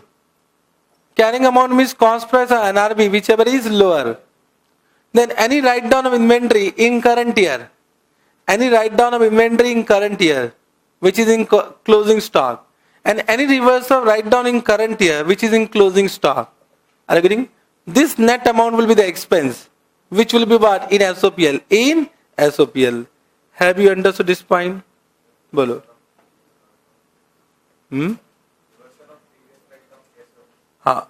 Chalo, very good. This is my next point. I am coming to reversal write down. Now what is reversal? How to measure reversal? That is a point. Correct now? How to do reversal? I think apart from reversal you have understood. So write down next point. Point number 8. Write down reversal of write down.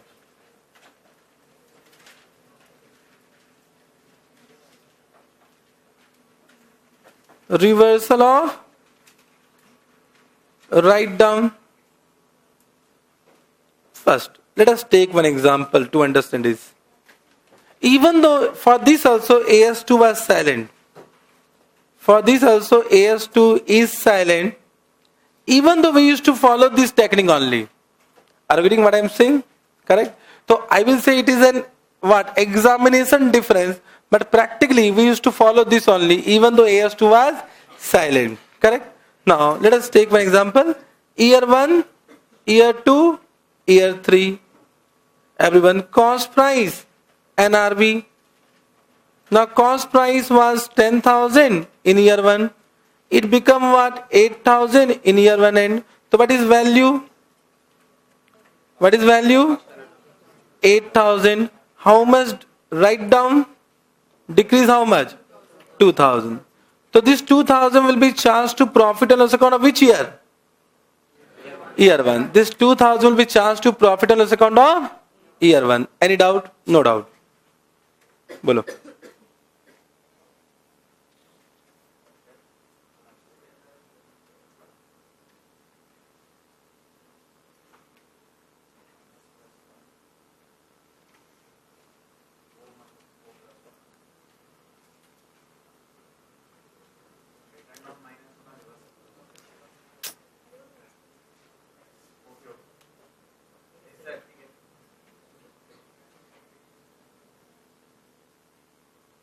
This reversal is one type of gain, but it is not income. Therefore, it is reduced from expense.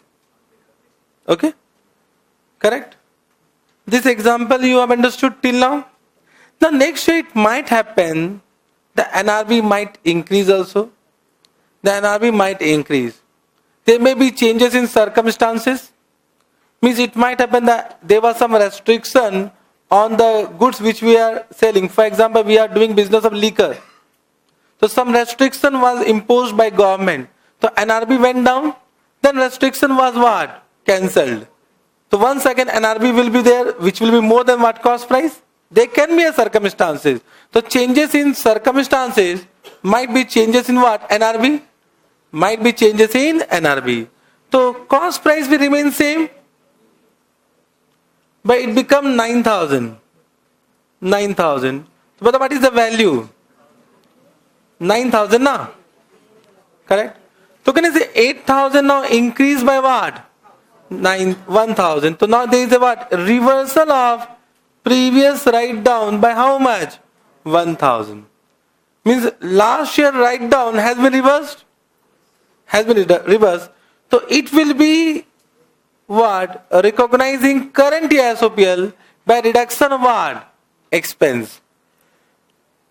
Means this will be a, I will say a gain, but it will not be written in income side. It will be in expense side by reduction from what? The carrying amount of inventory sold. From the carrying amount of inventory sold. In which reversal occur. Understood? Correct? Next.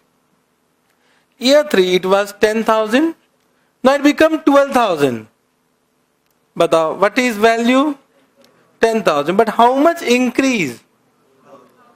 So can I say maximum reversal will be equal to previous write down? It cannot be more than previous write down. The maximum reversal will be equal to what? Previous write down. So will once again increase how much? 1,000. And this will be deducted from the expense of year 3. This will be deducted from the expense of year 3. Have you understood this point? Bolo. Any doubt?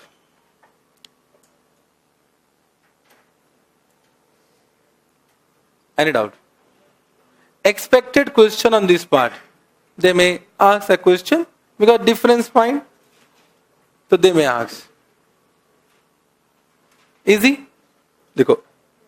Point number 1. NRV should be reassessed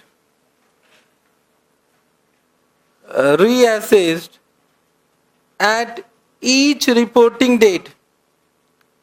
At each reporting date. Point number 2. If NRV increases the amount of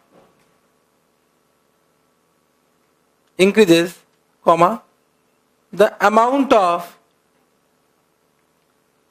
previous write down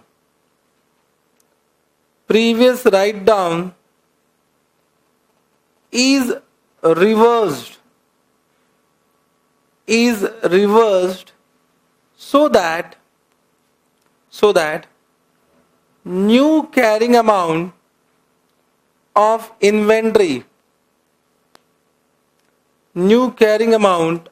inventory is lower of what?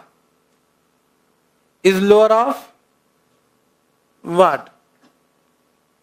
Point number A, cost price, and point number B, revised NRV, correct? Lower of revised NRV, cost price, and revised NRV, whichever is lower, correct? Means I can say in this way. In other words,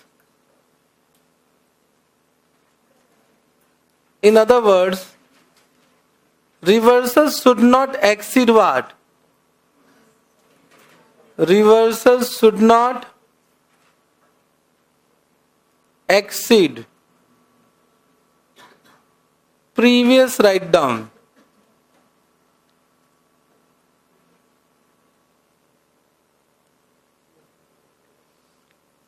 Previous write down. Any doubt? Huh? How cost will increase? No, cost. I am talking about what? This is what? Matlab, different. I am saying what? First what? Raw material is different. WIP is different. And finished goods different. Are you getting what I am saying? So, if you are saying it is now 1 second semi-finished, in year 1 it was semi-finished goods, year 2 also it is semi-finished goods. So 1 second what? You are finding cost price, a new cost price, and new care, NRB will be also there na. So it is not reassessment of NRB, it is new NRB. Because you have added some cost, NRB will change. NRB will change. Understood? Correct? But cost we don't do reassessment. Cost might change due to what? Some additional expenses. Correct? No, amount of provision will never be reversed because your NRB will also change, na? NRB will also change. Correct? Now. Huh? Same inventory. It is same inventory only.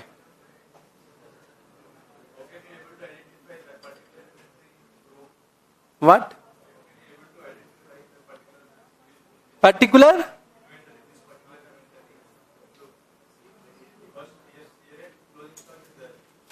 You are talking about WIP, raw material, finished goods. Finished goods, batao. Finished goods year 1, what is the cost price? You only say 10,000. NRB is what? 8,000. ठीक है? You have done the valuation? Year 2, but what is the cost price?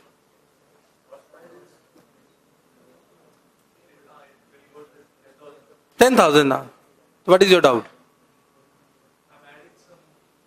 After completion of finished good, no addition. It is only up to what? Once the inventory is produced, now you can't add any cost price. Admin, all other expense after production is what? Charged to PL account. Other expense, we have done component of cost price. What are the component of cost price? Cost of purchase, cost of conversion and other cost. Other cost means expenses incurred to bring the inventory in condition of sales. So after that, whatever expense incurred, that is what? Charged to PL. Oh, shh. What are you adding? Finish. No, we'll do item by item basis, na re. Comparison is done on what? Item by item basis. If similar, the cost price will be same only. If similar, then cost price will be same. Okay? Understood? Chalo. Now, write down. Point number 9. Cost formula.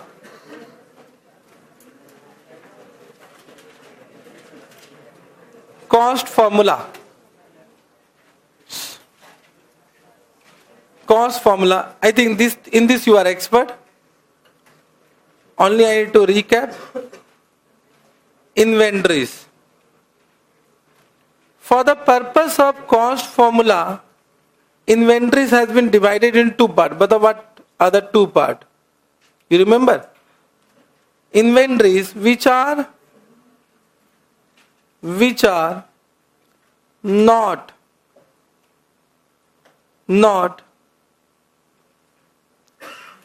easily interchangeable. Remember? Which are not easily interchangeable. Means which cannot interchange. Means all are dissimilar. Means the units are not similar. Units are not similar. For example, we are doing manufacturing of furniture. So all furniture will be what? Based on custom specific. So every units are what? Dissimilar. Then what need to be done? So in this case, we apply unit costing. You have done one chapter, unit costing. Means for each unit, separate cost price will be calculated. Means you can't do average cost price. We can't do average Cost price. So we'll apply unit costing, for which a name has been given in IND AS2 as well as AS2. What was the name? The name of the method is specific identification. Remember, specific identification method means identify the cost of each unit. Identify the cost of each unit separately. So specific identification method. Correct? फिर लिखेंगे items of inventory which are easily interchangeable.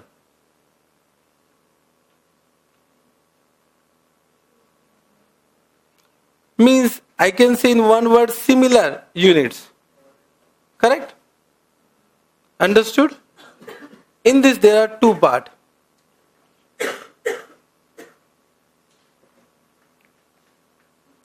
Write down. When actual cost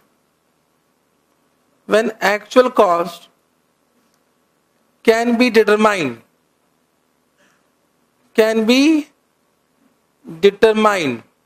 means you can identify the actual cost. If you can identify the actual cost, they have given two formula. What are the two formula? FIFO, first in, first out method. Second is what? Weighted average price method. LIFO is not acceptable. Correct? So when actual cost can be determined, then we apply two formula, either FIFO or weighted average, as per your choice. Either FIFO or weighted average, depending upon the nature of item. Correct? Understood? But when actual cost cannot be determined,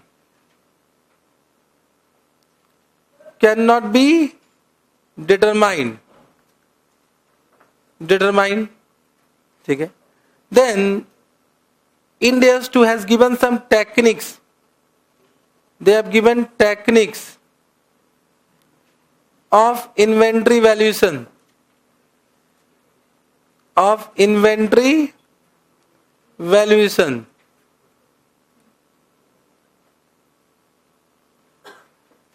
Techniques of inventory valuation to find out approximate cost.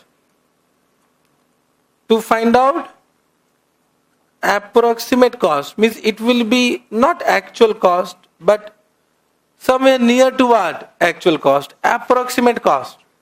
Okay? So they have given two techniques. One is for what? Point number A, for manufacturing enterprise. For manufacturing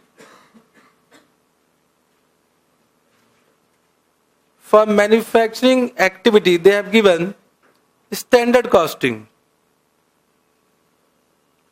Now in standard costing you are expert. So we will not discuss.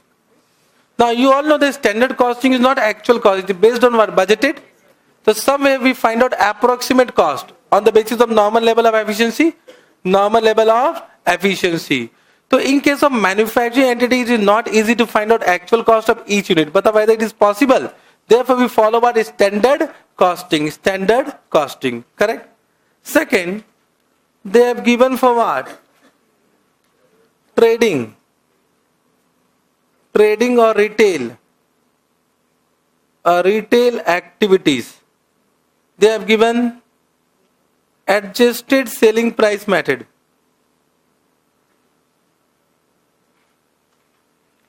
Adjusted selling price method. It is also known as what? A retail price method.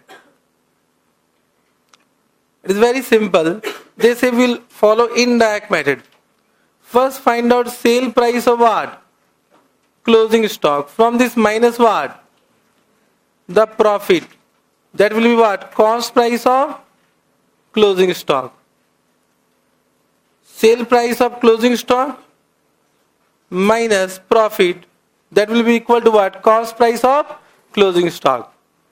ठीक है?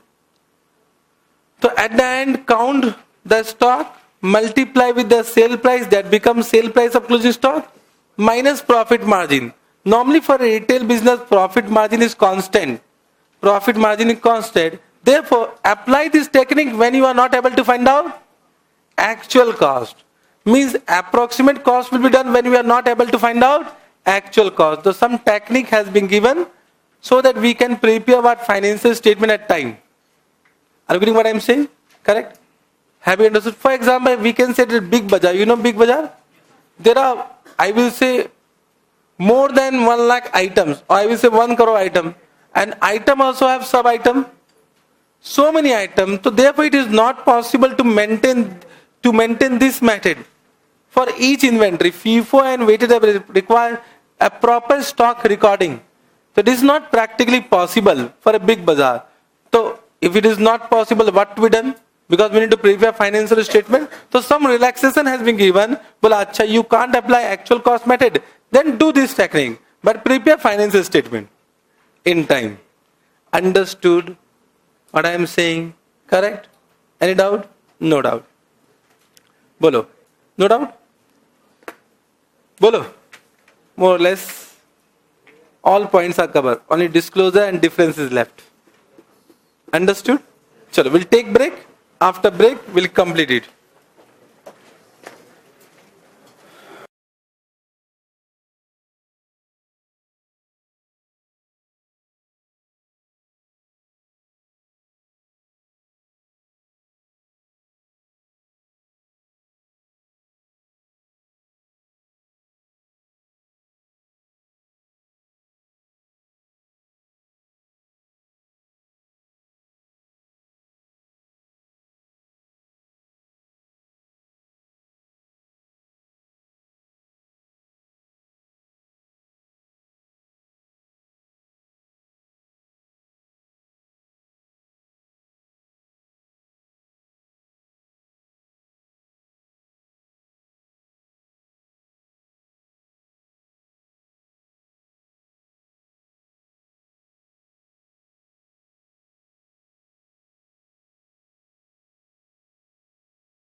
Let us start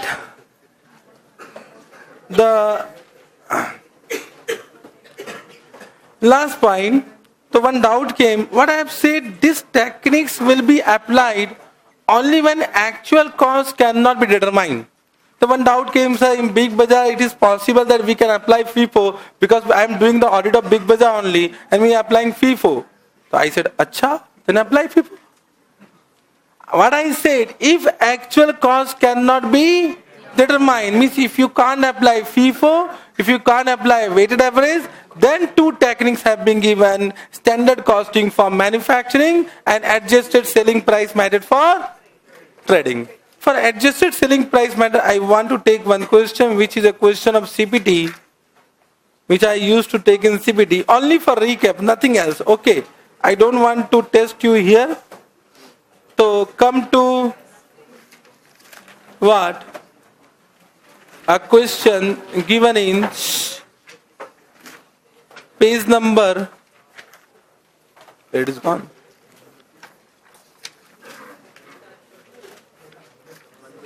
Come to example number 15, page number 99.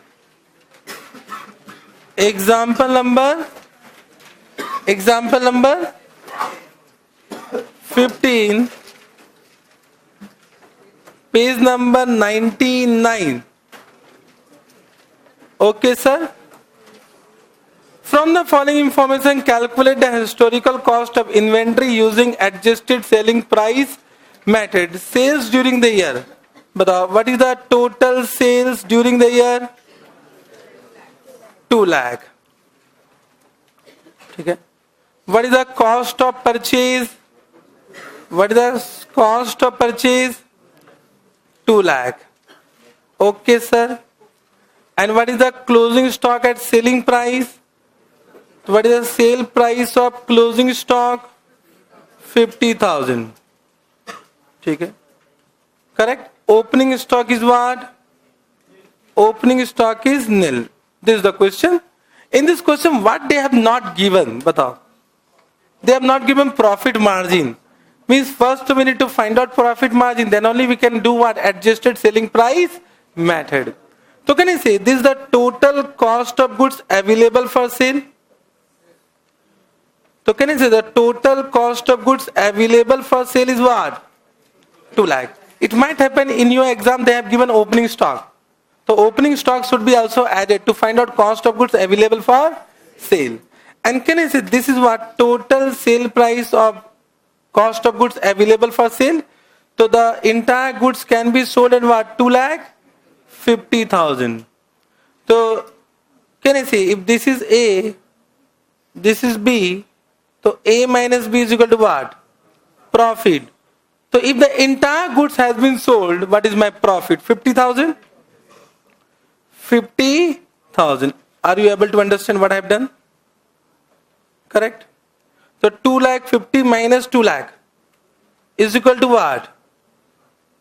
50,000. So now can we work out profit margin? So the profit margin will be equal to 50,000 divided by what? 2 lakh 50,000 into 100. How much? It is, what is the percentage? 20. 20% on sales. Now we can find out, but what is the sale price of closing stock? 50,000. From this what will deduct? Minus 20%. So minus 20% is equal to what? 10,000. So what is the cost price of closing stock? Cost price of closing stock is equal to what? 40,000. Understood? Only a recap. Okay? But if this question will come in CA final, they will not give itna simple. They will try to trouble you. Are you getting? Correct? And pakka, it is guaranteed one attempt they will ask this question. Till now not ask, but they will give jhatka. And if they will ask this question, if you are not able to interpret, your marks will be gone. One mistake, no step marking. 0 marks. Now, I have written cost of purchase. In this question, they have given cost of purchase, but if cost of purchase not given, what is the meaning of cost of purchase? It means what? Purchase price, invoice price. Bolo, what is the meaning of cost of purchase? It means invoice price less what? Trade discount. Add what? Non-refundable taxes. Add what? All direct expense to bring the inventory in present location. So this become cost of purchase. So be careful. It is not purchase price. It is what? Cost of purchase. So it might happen in your exam they have not given cost of purchase. They have given the items. So you need to first find out cost of purchase, then find out profit margin, then find out cost price of closing stock. Understood? Correct? Any doubt? No doubt? Of course, in exam they will not ask standard costing. Don't worry. In the FR, accounts exam, they will not ask standard costing. Understood? Correct? Let us point number 10. Disclosure. Disclosure. Point number 1. Accounting policies adopted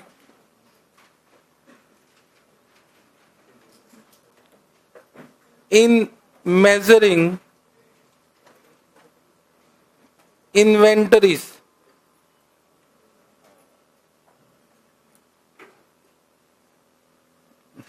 that is cost price or NRV,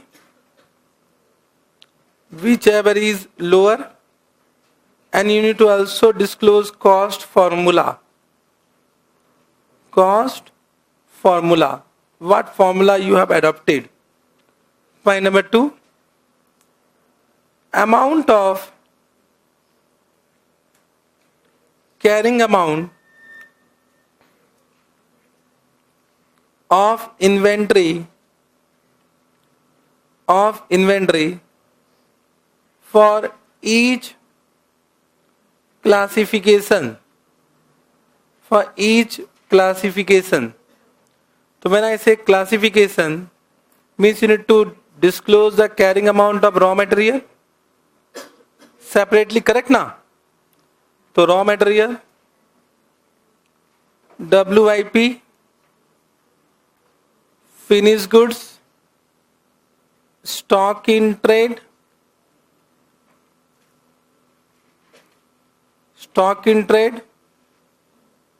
spares.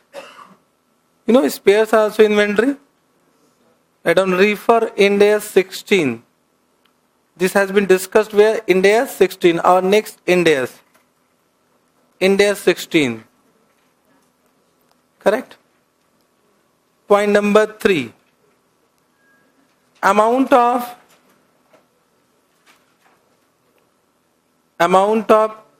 expense recognized in PL. Recognizing PL. So recognizing PL means expense will be, now you have understood, it will be equal to carrying amount of inventory sold. Correct? Plus what? Plus what? Write down of inventory. Write down of inventory minus what? Minus reversal of write down. Reversal of write down, if any. Correct? So this become total expense charged to PL. Point number 4. Inventory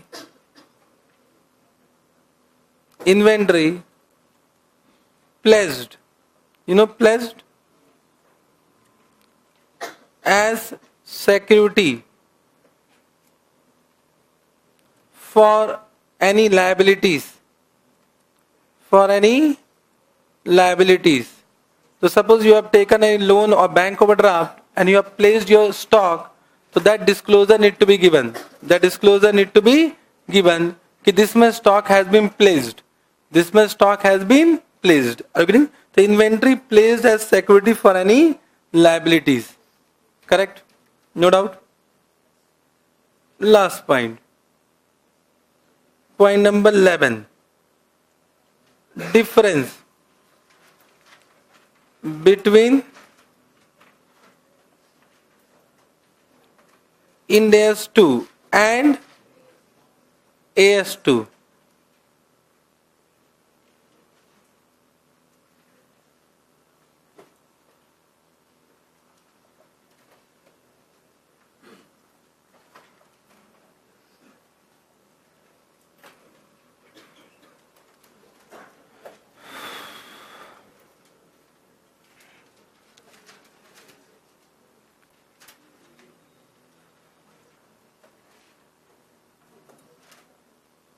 IND AS2, AS2.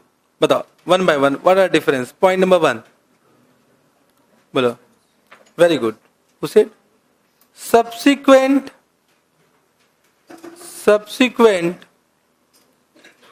recognition of expense.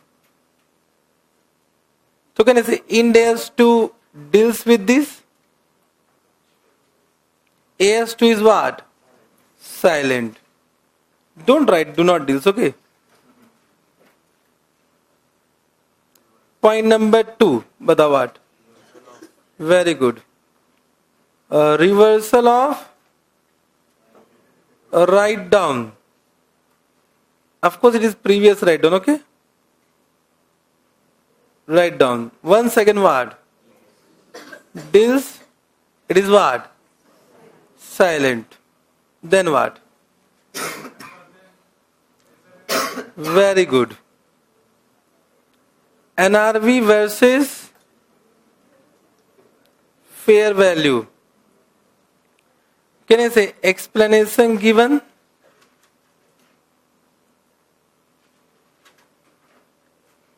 Explanation given.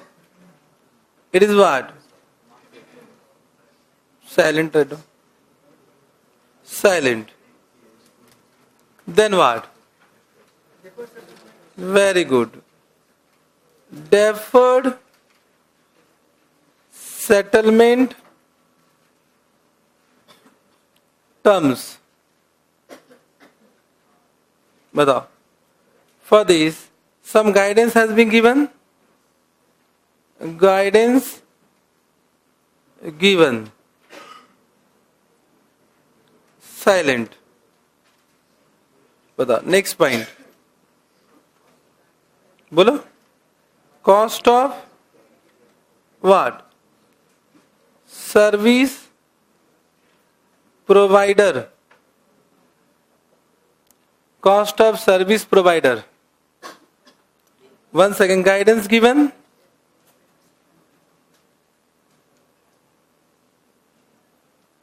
And what? Silent. Last.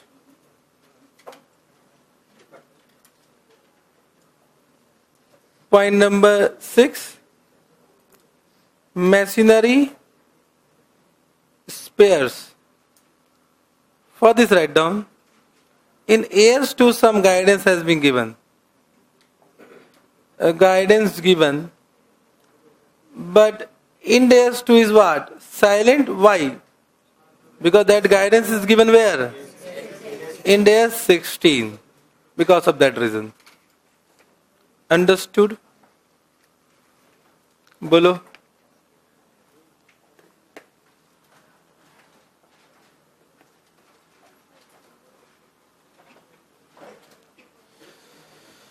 Any doubt?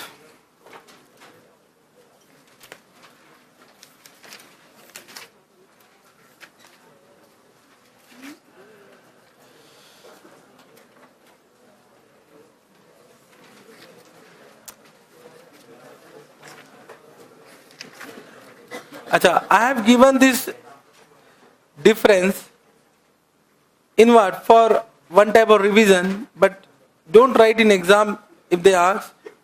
Refer, the difference is given in the book after completion of Ind AS. So refer book for difference, ki how to write. So this I am given only what? As a reference for a memorization purpose, okay? Correct? So if you read entire discussion, come to page number 1041. So 104 if you see, everything is given detail. Everything is given in detail. Okay? Now some homework.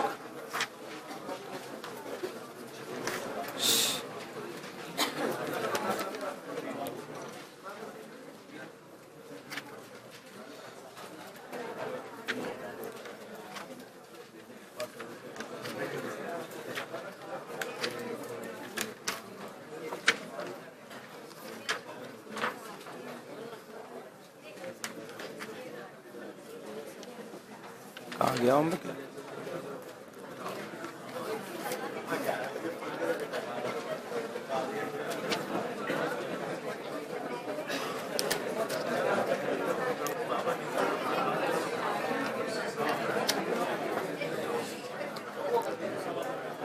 Write down homework.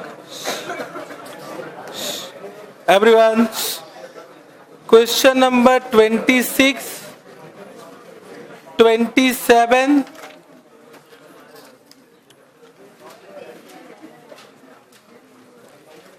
27, 24, 24, 18 already I have given. 1 second, if you have not done, do it. Then 21, 21, solution is given. You can read solution if you do not have time, huh? But whatever I am saying, just do it. If you have any doubt, we'll discuss. Question number 12 and 11. This much. This much you do. Balance is also your homework only. But that you can do if whenever you have free time. Okay, this much you do, at least you will have a recap ki whether you are able to write down the solution or not. You will have the confidence. Okay, correct? Any doubt? I'll say.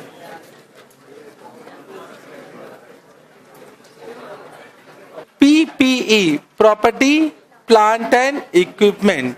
PP, popularly known as PPE. So we can also use in exam PP because it become a popular term. PP. And you all know that we have two AS for this. One was AS 10, which has been revised. Now it is also the name become what? PPE. And there was one AS 6, which has been withdrawn.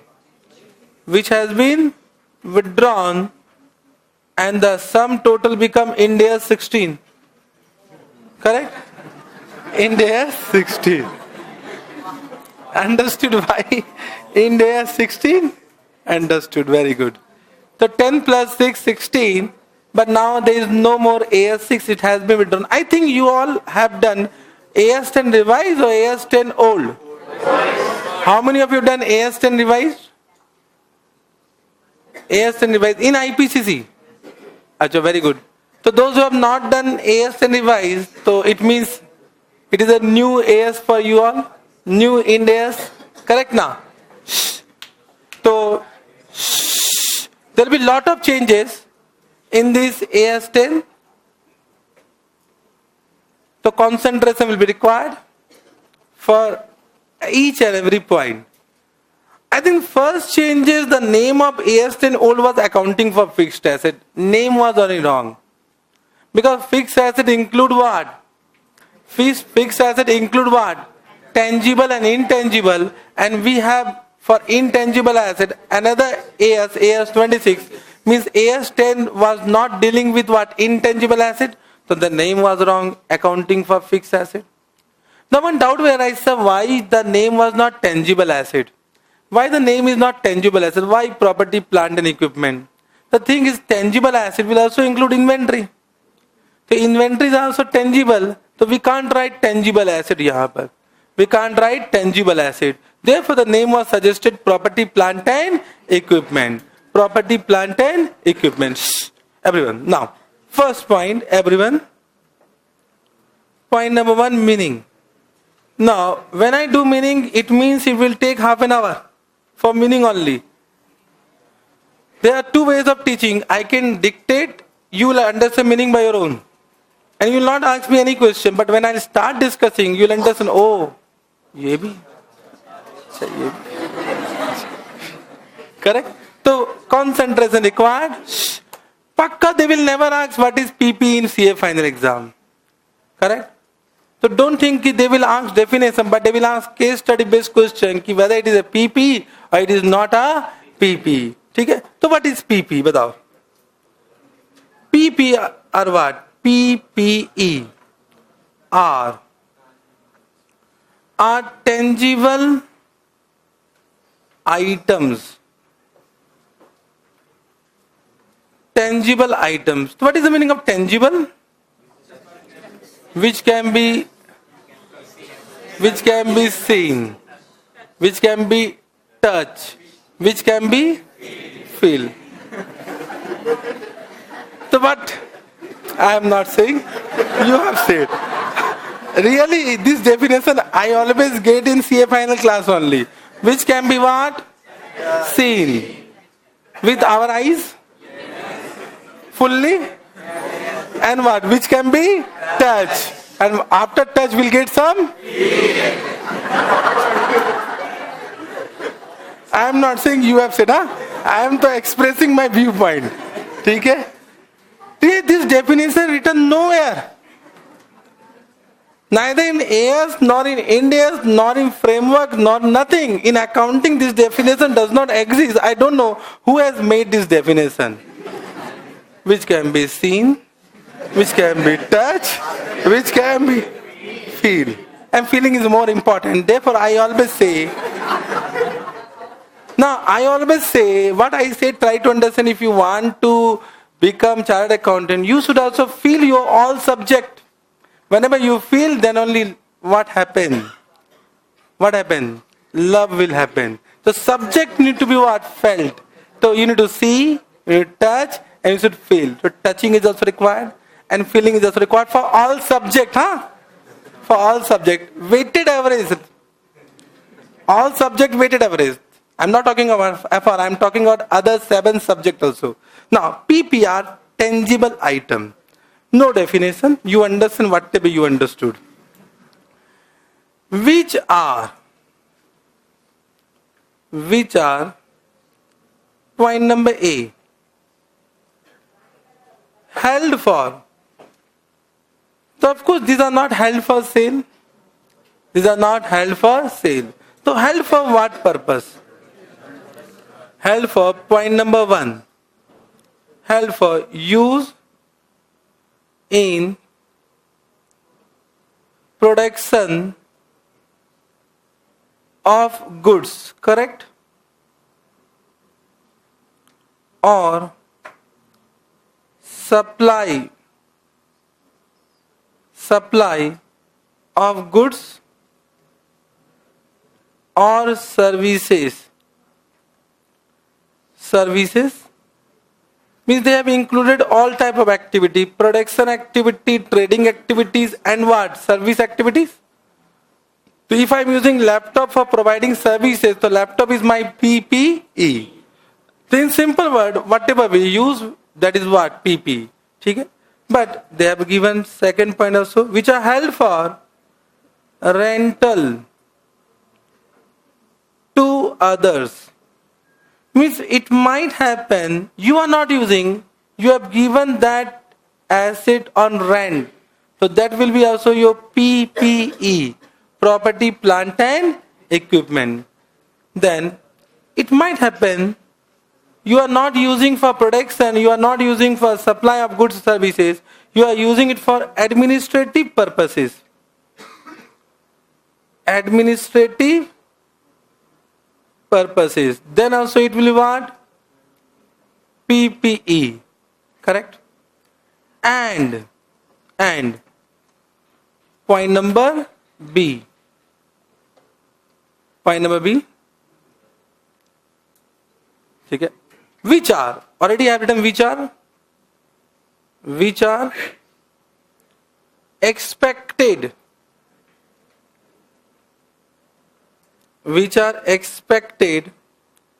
to be used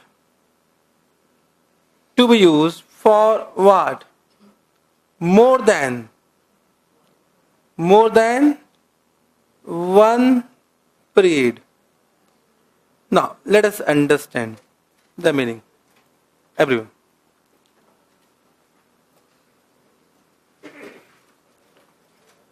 Correct?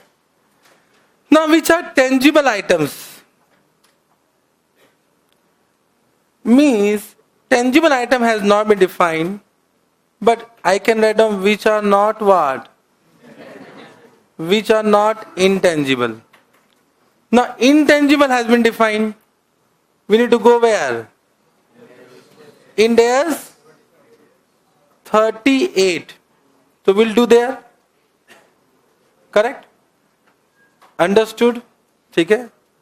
Means when I say tangible item, so of course inventory is also what? Tangible item. Inventory is also tangible item. So all tangible items are not PP. All tangible items are not PP. Which are held for what? Production of goods. You have understood. And supply of goods and services. This also you have understood. Now which are held for rental to others. There will be one doubt. The doubt will come when you have done Ind AS 40. Now what Ind AS 40 says, investment properties are assets which are held for earning rental income.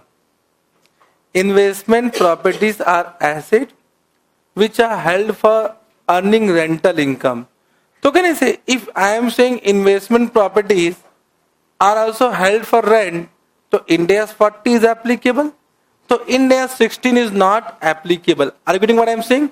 Means यहाँ पर rental to other, so can I say it will be other than what? Other than what? Investment property. It will be other than investment property. Are you getting what I am saying? Means investment properties are not PP because what is applicable to them? Ind AS 40. Means apart from investment property, now I need to define investment property, which I will not do right now. Only you understand investment property. Means if I say I have a plant and machinery and it is held for rental purpose, it is given rent, then it is covered under Ind AS 16. Are you getting what I am saying? So apart from investment property, property means land or building. Property means land or building. So if I have an AC is given rental purpose. What is applicable? Ind AS 16 is applicable. So apart from IP, all other PP which are held for rental will be covered under Ind AS 16. This point understood? Now for admin purpose, everyone try to understand. For admin purpose, now one doubt will arise, sir, you have covered production purpose, you have covered trading purpose, rental purpose, admin purpose, but what about marketing purpose? We have some asset for marketing purpose. What about research purpose? What about development purpose? Research and development activities are going on and we are building specific research building there. So that is not covered. That is not for admin, that is not for production, that is not for supply. That is not for rent. Research and research building. And there will be research equipment also. Are you getting what I am saying? So that is not written. So what about that? Whether they are PP or whether they are not PP. Are you able to understand what I am saying? So they can be marketing purpose. That is not covered. They can be selling and distribution purpose. That is not covered. We might have some vehicle for transportation purpose. For transportation purpose. So that is selling and distribution purpose. Are you getting what I am saying? So whether that is PP or it is not a PP. Batao. It will be PP. They have given a clarification that admin purpose will include all other purpose. Admin purpose will include all other purpose. This clarification is given where? In India, 16. So if you write in exam, yes, it is a PP, they will give 0. You need to write down admin purpose include all other purpose, marketing purpose, research purpose, etc., etc., etc. Have you understood this point? Then, expected to be used for more than what? One period. More than one period. What does it mean? First, expected.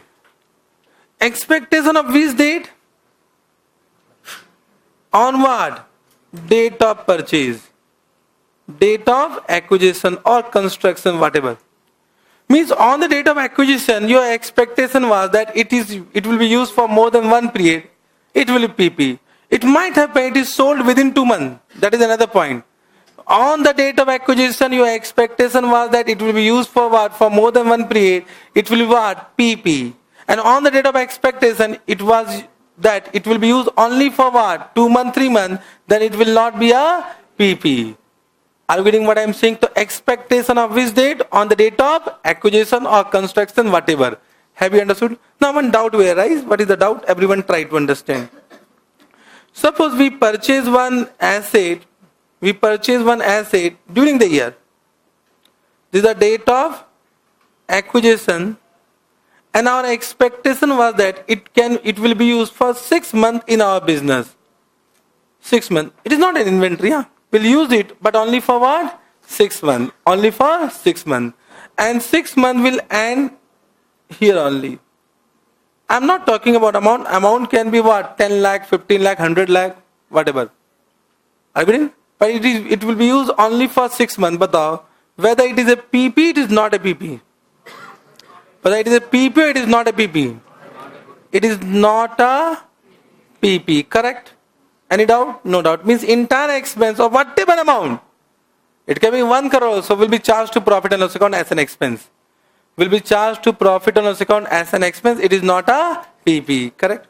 Second, try to understand. Same example. Now we have purchased at this point of time and it will be used only for 6 months. It will be used for 6 months. Have you understood this point? But in 2 reporting year now. Are you able to understand what I am saying? So our expectation that it will be used for 6 months on the date of purchase, but whether it is a PP? Yes or no? Yes or no? Doubt is there. Now I am getting both the answer. Yes or no? In the first example, all said what? No. But now yes and no. And because of these, you are in my class. You are my class. Whenever doubt, you require my help. And it is what? PPE. It will be PP. Because it is more than one period. Period means what? In accounting, period means what? Accounting period. Accounting period. Are you getting what I am saying? So there now it is expected to be used in 2 accounting period. 2 accounting period. Now it is what? 2 accounting period does not mean 12 months. Period means what? 2 accounting period. And accounting period can be what? Less than 12 months also? Bolo yes or no? So it is used for 2 accounting period. Therefore, it should be recognized in PP and the depreciation of this part will be an expense of first year and depreciation of this part will be the expense of what? Second year. That is only matching concept. That is only matching concept. It is for more than one period. One period means what? 2. It should be what? I will say in this way, either 2 or more than 2 accounting period. Have you understood? Correct. So this will be considered as PP. Amount should be material. For immaterial item, no Ind AS are applicable. If you are saying the cost is rupees 10, I will say charge to PL Baba. Are you getting what I am saying? So amount should be material. Amount should be material. This point you understood? Write a note. Note 1. लिखो. Administrative purposes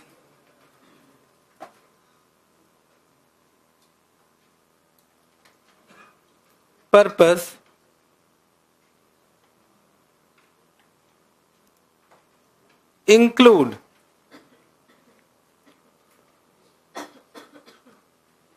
selling and distribution purpose,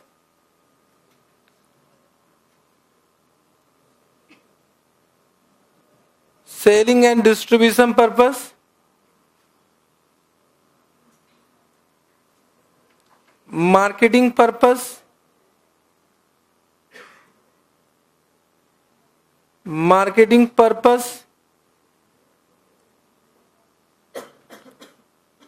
or any other purpose,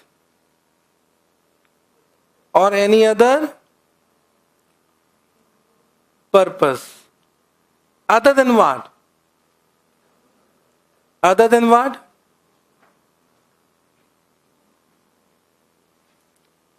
than sale.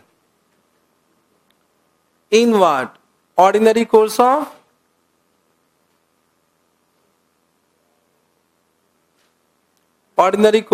business. This point you understood? Note number 2. Investment properties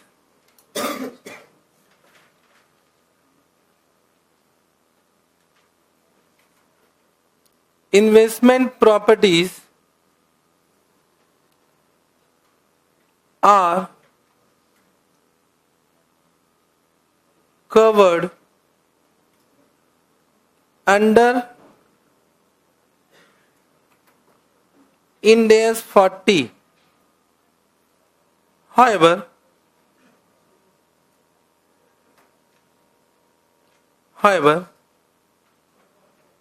their subsequent recognition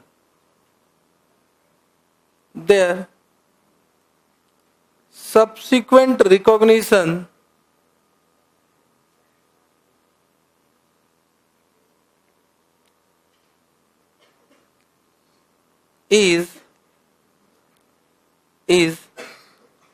as per cost model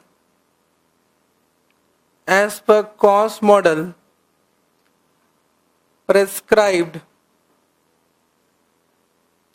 under IND AS 16.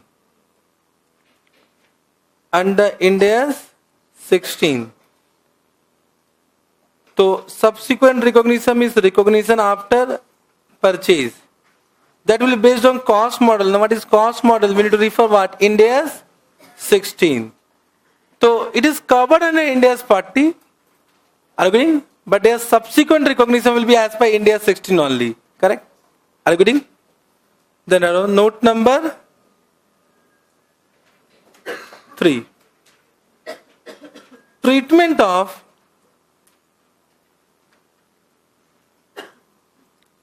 spare part,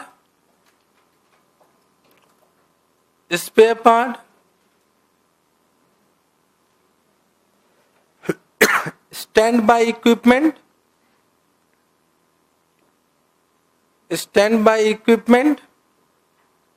and servicing equipment.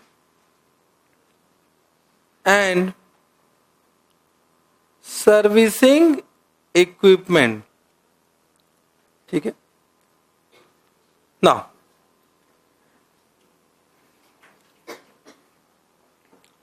Now, every entity, basically manufacturing entity, will have a spare part in their stock. हो सकता है कि the plant require repair maintenance every 15 days, so it require what? Spare part. So in emergency, they will not go to the market to purchase. So for any breakdown, they will have what? Available spare part. Standby equipment means what? To support main equipment. For example, we have fan. When AC will not work, will what? Switch on the fan. The fan is standby equipment. Supporting what? AC. If AC fails, will switch on what? Fan. The fan is what?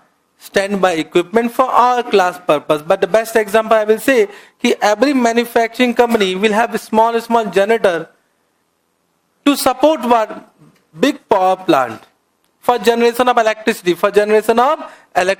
Are you getting what I am saying? So if there is a repair maintenance required for power plant for 15 days, they will not stop our manufacturing now. So they will use what? Generator for the 15 days. That is why standby equipment. Servicing equipment means for servicing the plant and machinery, we have a small servicing equipment. So what will be the accounting treatment of that? Whether they are covered under PP, whether they are not covered under PP, that is a doubt. That is doubt. A simple answer is given if they satisfy the meaning of PP. It is what? PP. Can I say they will always satisfy first condition? This will be always satisfied, bole yes or no? Because they are held for use, not for sale. Are you able to understand? They are held for use, so first condition will be satisfied. Only you need to think about what? Second condition. Whether they are expected to be used for more than one period or what? Not more than one period. Are you able to understand what they have said? Everyone, please, write down. If it meet the definition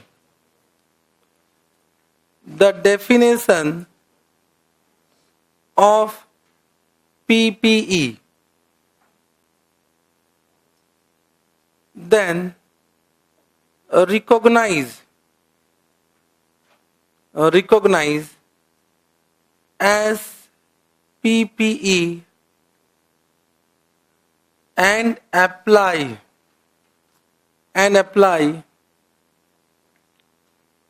IND 16. Okay? If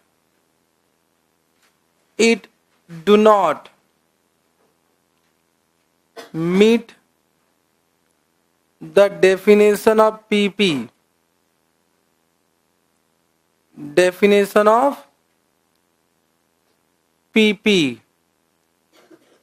then recognize it as what? Recognize it as inventory and apply what? Apply IND 2. Correct? Understood? Look. Such inventory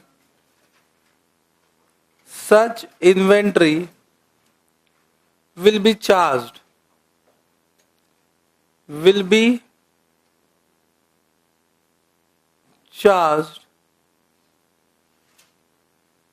to PL when consumed or used.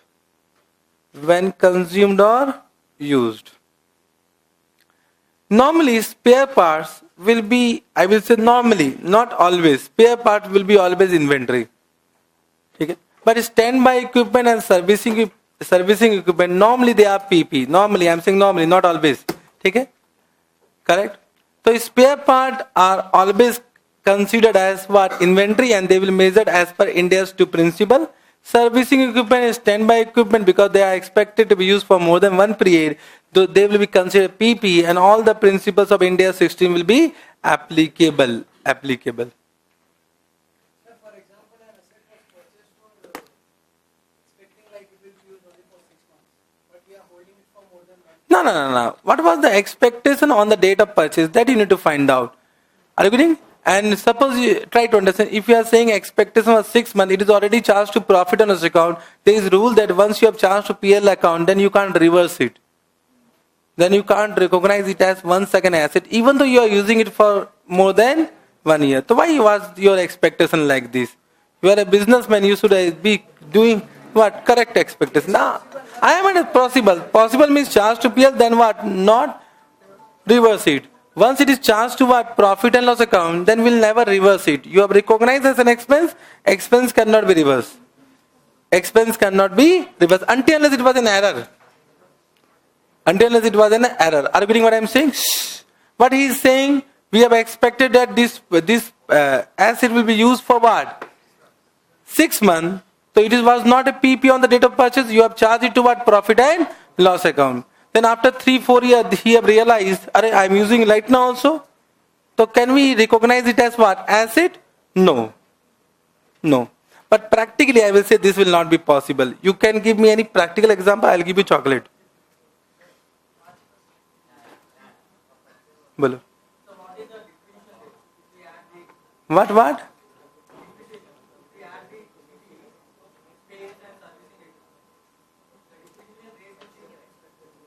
What will be the depreciation rate as per your expectation?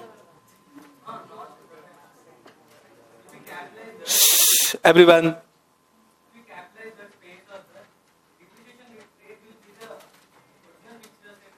No, that let me come to depreciation. Let me come to depreciation point. How to calculate depreciation? Let me come to that point. ठीक है ना? I'll discuss 1 hour discussion on depreciation only. I will not leave any part. Don't worry. This you understood, bolo? Correct? Understood? Right on. Point number. I was expecting. Bolo.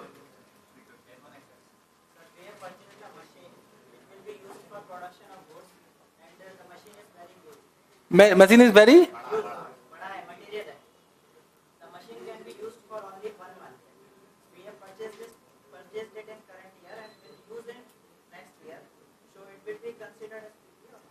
Now you purchasing, everyone, what is the doubt? Everyone. Purchase on this date will be used in next year. For how many years? 6 months only.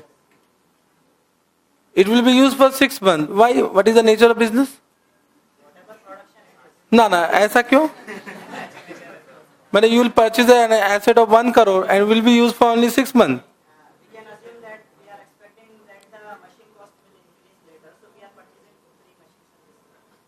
So why you will use only for 6 months? Life is 6 months. Okay. What is the purchase यहाँ पर? It is available for use means the life is more than what? 6 months. It will be PP only because अभी right now we have not discussed कि depreciation will start from a date when it is available for use. Okay. Let me complete entire thing. All doubts will complete. You are asking what future doubt. ठीक है? Okay. Recognition criteria. Recognition criteria. Every question will be answered. ठीक है, but at right time. At right time. देखो, the cost of an item of PP, of an item of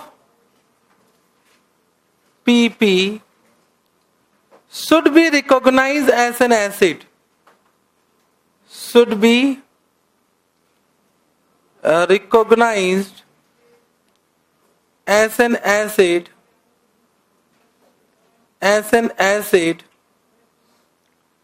if and only if following conditions are satisfied. Following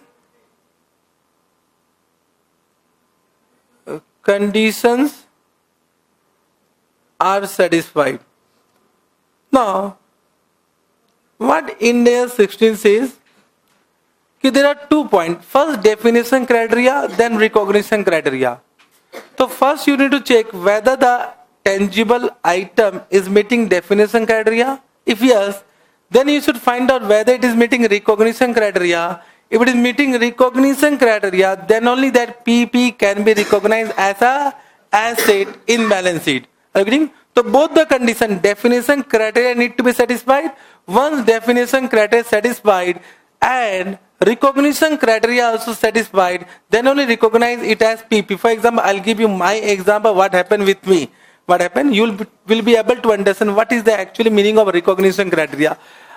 I wanted to start my recorded classes 2 years before only, but it was actually started 6 months before, 6 or 8 months before. So what happened 2 years before? What happened? I was not actually having knowledge about what recording, because I found in YouTube every teacher is recording. Every teacher has gone for every YouTube. Mein every teacher is giving. I am not giving. I am also teacher. Let me also what do. What? Make my video? मजा आएगा? अरे but तो what happened? Because I was not having knowledge, and I was not having any technical person who will guide me. So I went to market, Sony company, and I asked, I want to record. Give me one camera. Well, from where you record? From my class I will record. Okay. So बोला, अच्छा, take this, a camera, and do recording. It was costing rupees 40,000. 40,000 camera I purchased. He said me it will be recorded, but I was not having what need to be done. I purchased it.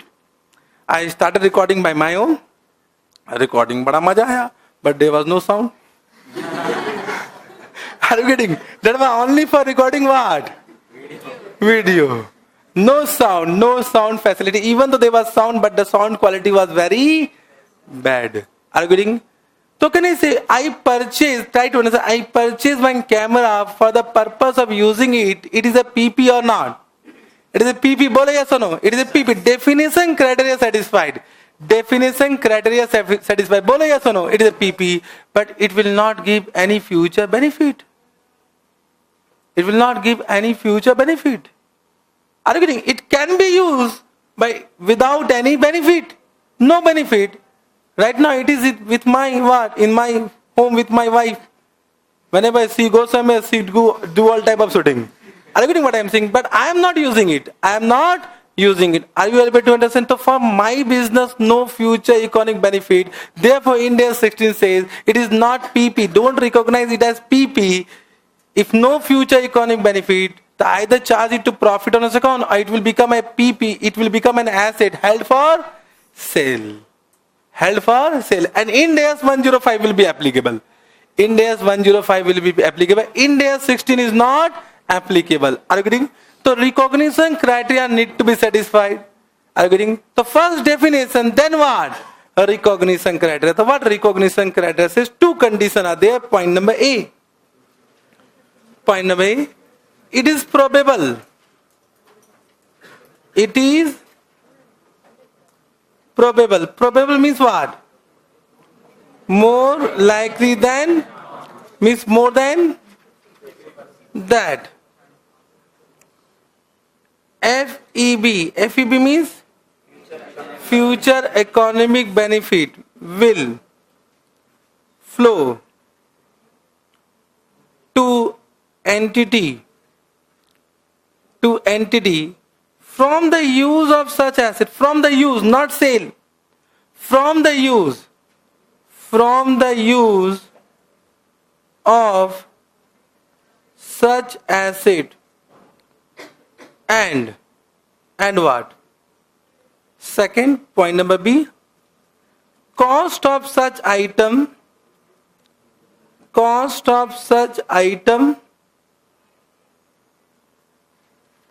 can be measured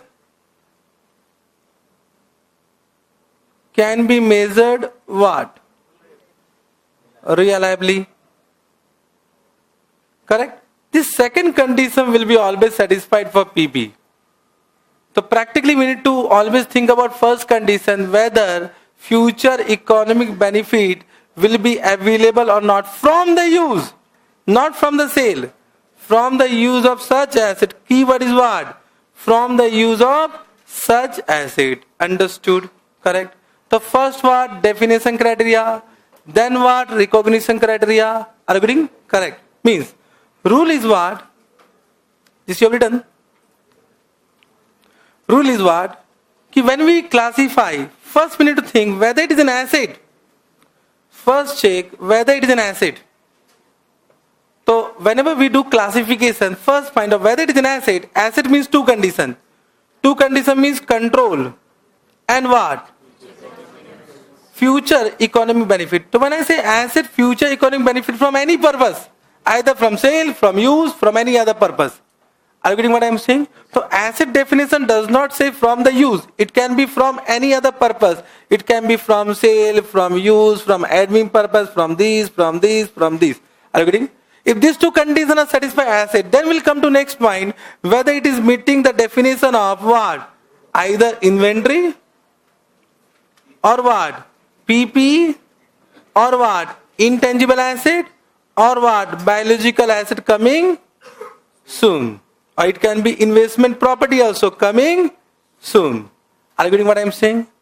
So we need to cross check Ind AS 2 definition, Ind AS 16 definition, Ind AS 40 definition, Ind AS 38 definition, Ind AS 41 definition. Coming soon, coming soon, coming soon.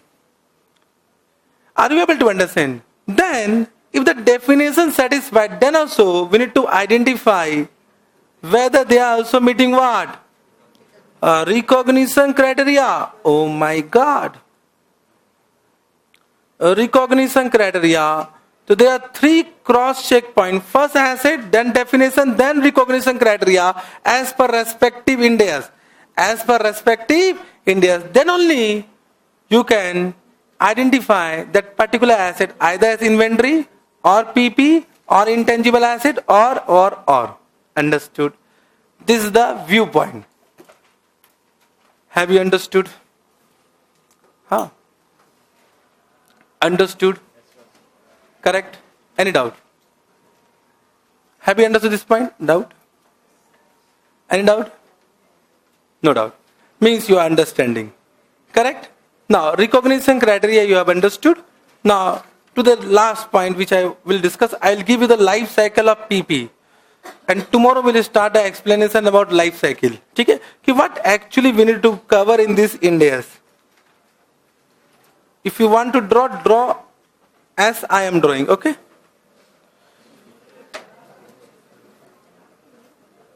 I'll give you in one diagram what is the scope of this Ind AS. What we are going to learn here. Okay? Now, this is the date of purchase. Date of purchase. Okay? Then after some point, the asset will be ready. This is the date when the asset is ready for use. Ready for intended use. We are discussing PP, so it will be used only. Correct? Understood?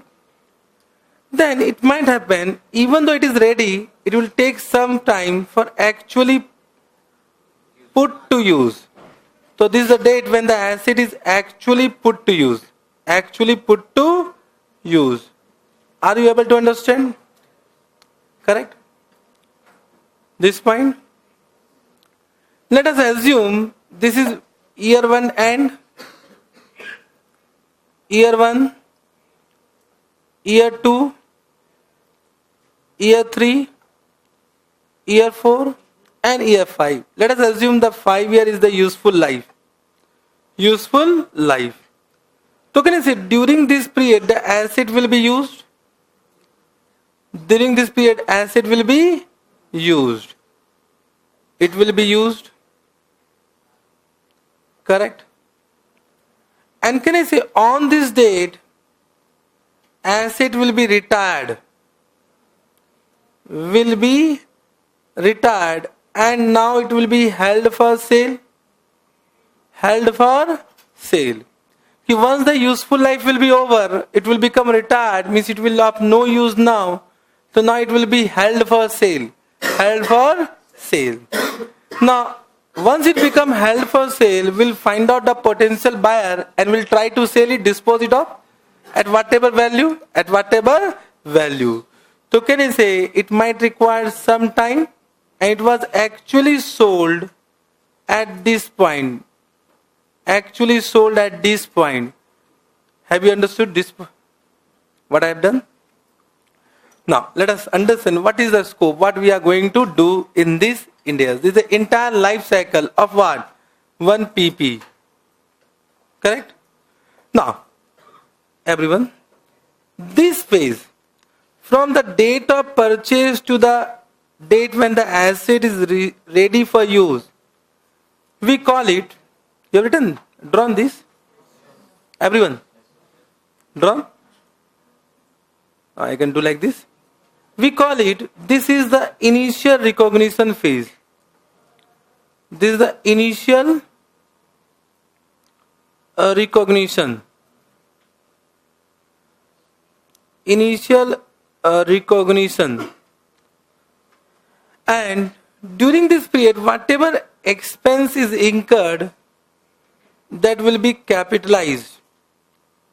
That will be capitalized if it meet what? Definition and recognition criteria. I am assuming it we are meeting what? Definition and recognition criteria. It will be capitalized. So all cost during initial recognition phase till the asset is ready for use, it will be capitalized and it will become the cost price of what?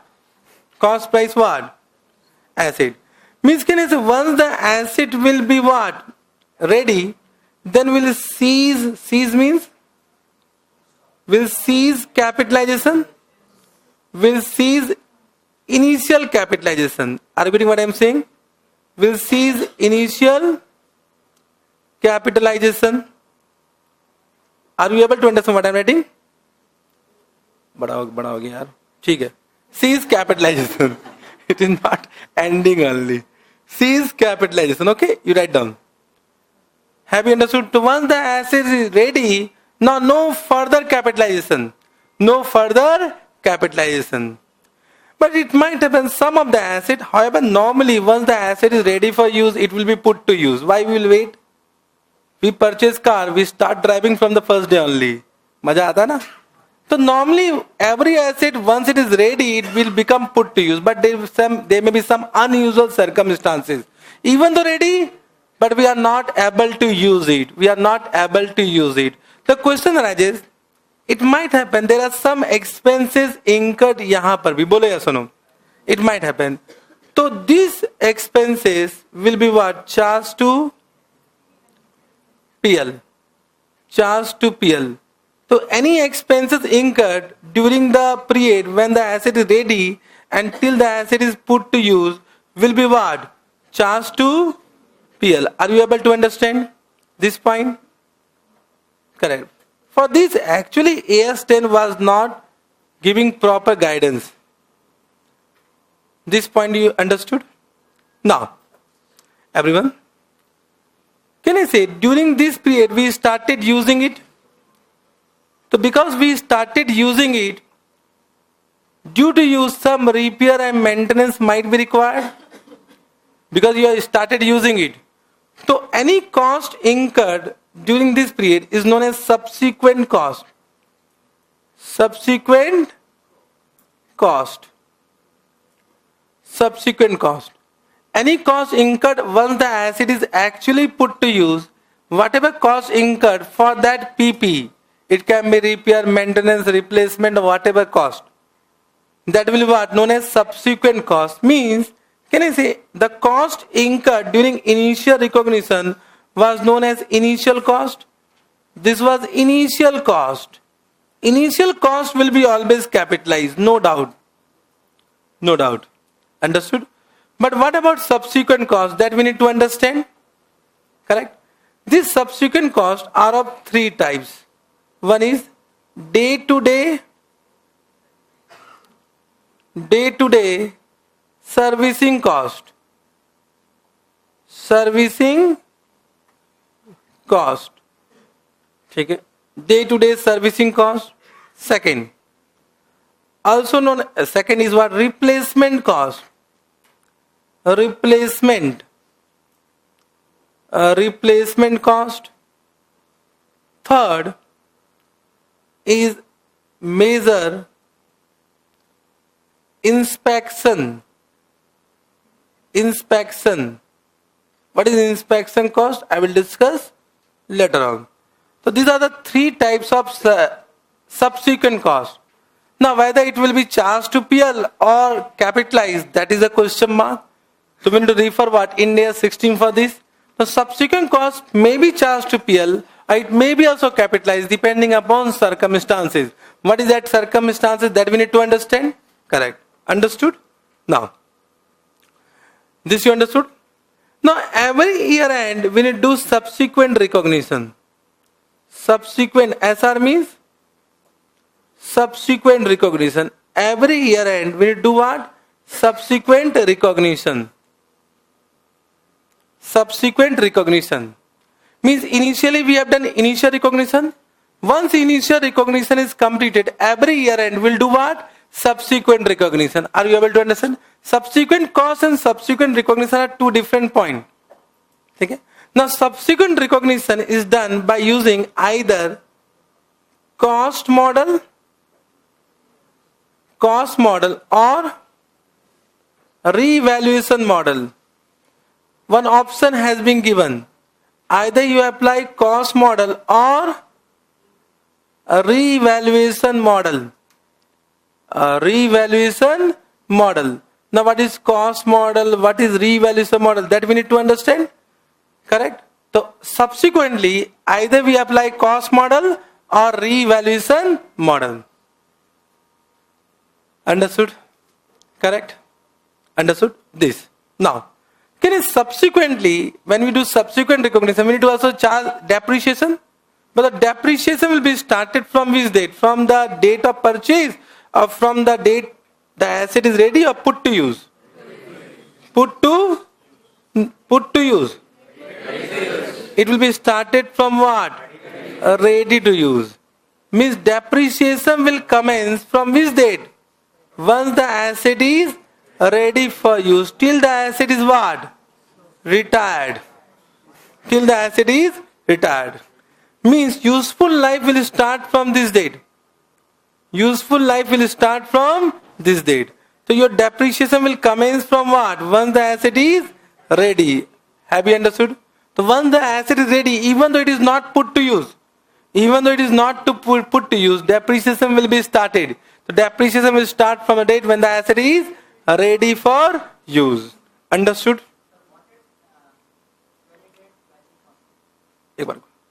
Once the asset is ready for use. If the asset is retired and held for sale, we need to go to which Ind AS? Ind AS 105. Once the asset is retired and held for sale, what is applicable? Ind AS 105 is applicable. Then Ind AS 16 is not applicable. So once the asset is retired and held for sale, which Ind AS is applicable?